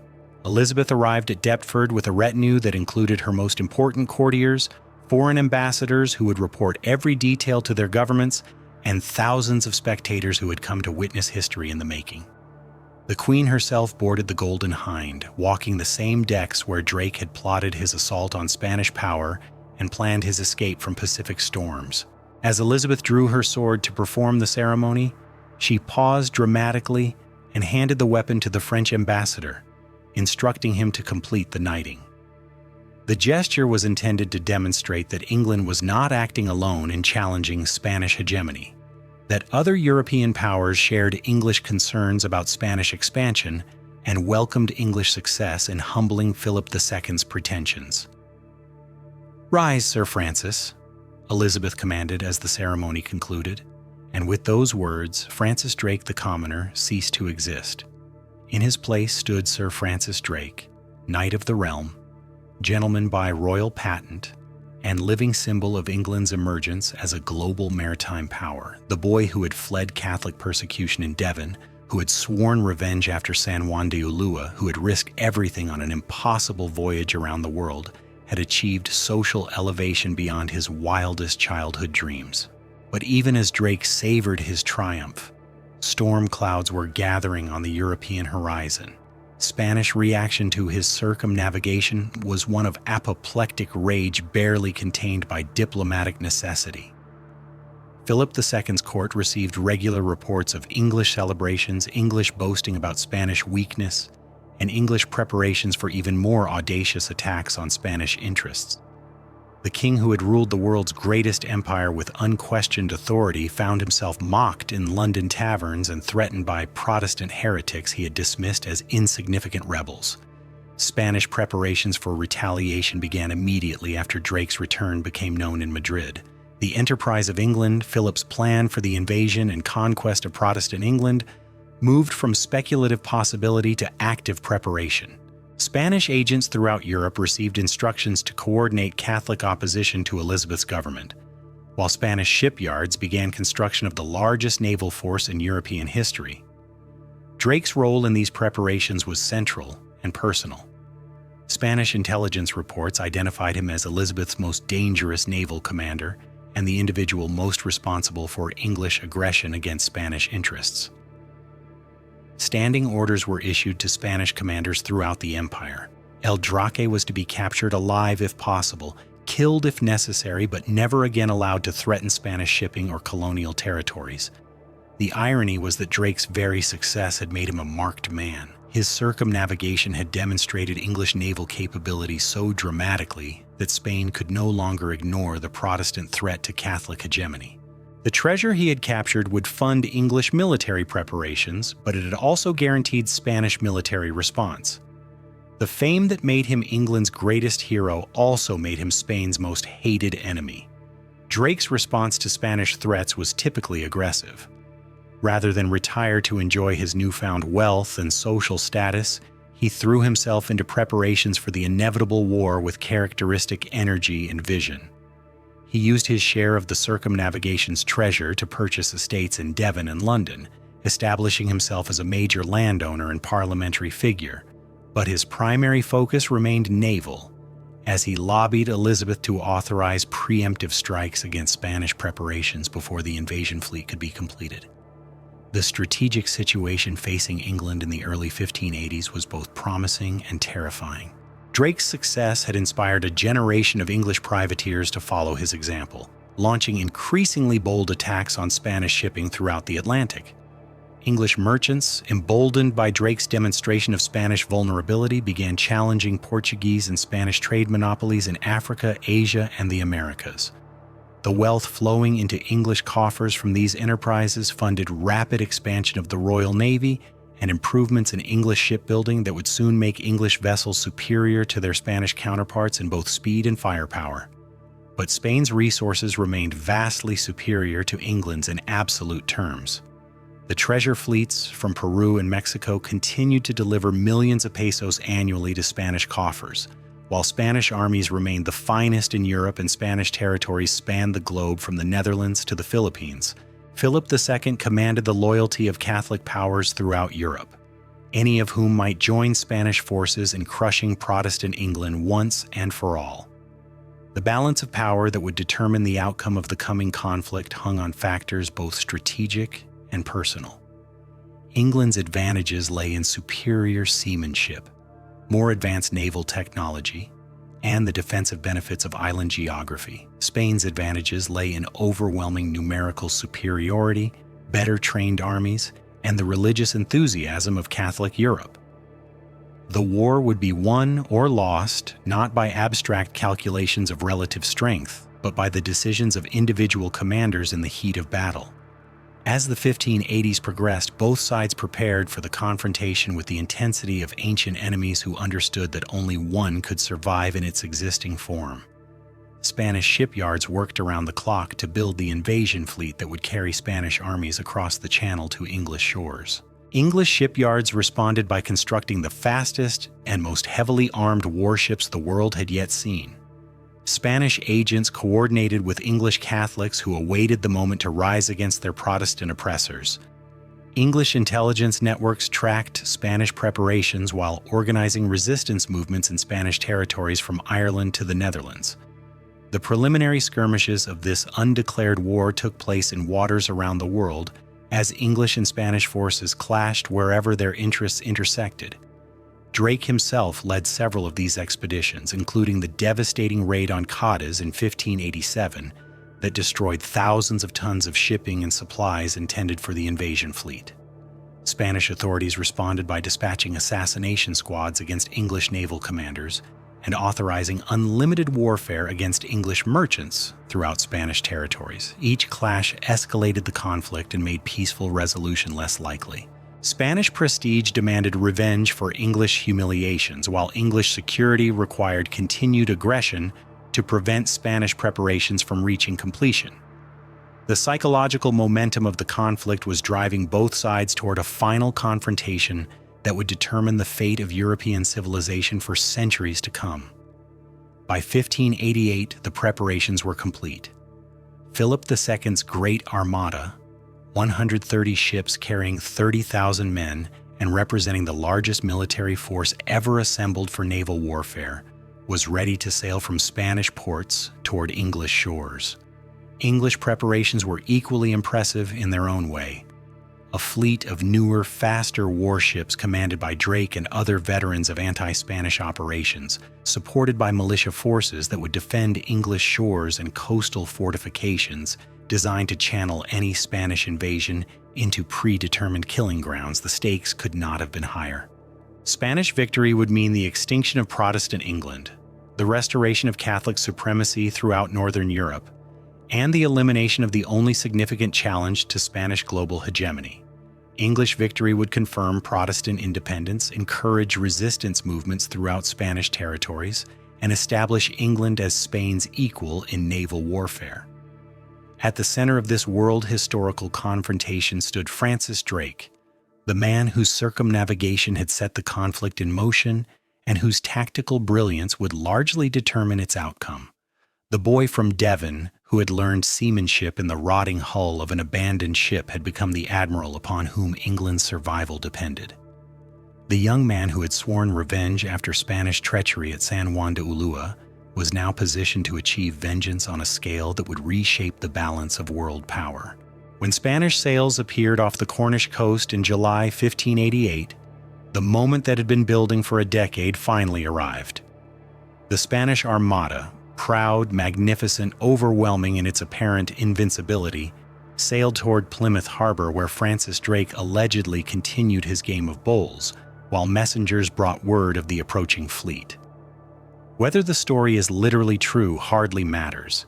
It captures the essential truth about the man who had spent his career proving that Spanish power, however impressive it appeared, was vulnerable to English courage and superior seamanship.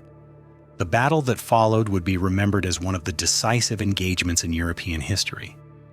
For 8 days, English and Spanish fleets maneuvered through the Channel waters where Drake had learned his craft as a boy. The Spanish formation was imposing. Great galleons arranged in a crescent that stretched across the horizon, their decks packed with soldiers trained for the conquest of England, their holds loaded with the chains and torture devices that would restore Catholic orthodoxy to the heretic kingdom. But Drake had not spent 20 years perfecting his understanding of naval warfare, only to be intimidated by Spanish numbers. The English fleet he helped command was smaller than the Armada, but faster, more maneuverable, and armed with longer-range cannon that could damage Spanish ships without exposing English vessels to Spanish retaliation. Most importantly, the English fought in their home waters with the desperate courage of men defending their families, their faith, and their freedom against foreign invasion. The tactical brilliance that Drake displayed during the Armada campaign was the culmination of everything he had learned during his extraordinary career. His attack on the Spanish fleet anchored at Calais, using fire ships to scatter the tight Spanish formation, demonstrated the same willingness to use unconventional tactics that had characterized his Caribbean raids and Pacific voyage. His pursuit of Spanish stragglers as the Armada fled northward around Scotland showed the same relentless aggression that had made him the terror of Spanish colonists. When the last Spanish ships disappeared over the northern horizon, leaving behind wrecks scattered along English and Irish coasts, the world had witnessed a transformation as profound as any in human history. The Spanish Empire's claim to invincibility was shattered forever. The Protestant Reformation, which had seemed threatened with extinction, was confirmed as a permanent force in European politics. Most significantly, England had announced its emergence as a global maritime power that would eventually challenge and surpass Spain's dominion over the world's oceans. Francis Drake's role in this transformation cannot be overstated. His circumnavigation had provided the wealth, intelligence, and confidence that made English resistance to Spanish invasion possible. His tactical innovations during the Armada campaign had demonstrated English naval superiority over Spanish methods. His personal courage and seamanship had inspired a generation of English officers who would carry English power to every corner of the globe. But Drake's greatest achievement may have been symbolic rather than material. He had proven that birth circumstances need not determine destiny. that a commoner with sufficient skill and determination could rise to challenge kings and reshape the world. The social barriers that had confined English ambition for centuries were shattered by Drake's success just as surely as Spanish naval supremacy was destroyed by English cannon. The England that celebrated the Armada's defeat was fundamentally different from the impoverished kingdom that had sent Drake on his circumnavigation a decade earlier. English merchants now traded directly with Asia, bypassing Spanish and Portuguese middlemen. English colonists were preparing to establish settlements in North America that would eventually surpass Spanish territories in wealth and power. English naval power was poised to dominate the Atlantic Ocean and challenge Spanish control of the Pacific. Drake himself continued to embody English maritime ambition until the end of his life. His final voyage to the Caribbean in 1595–96 was intended to strike one last devastating blow against Spanish colonial power, but disease and Spanish resistance combined to frustrate his plans.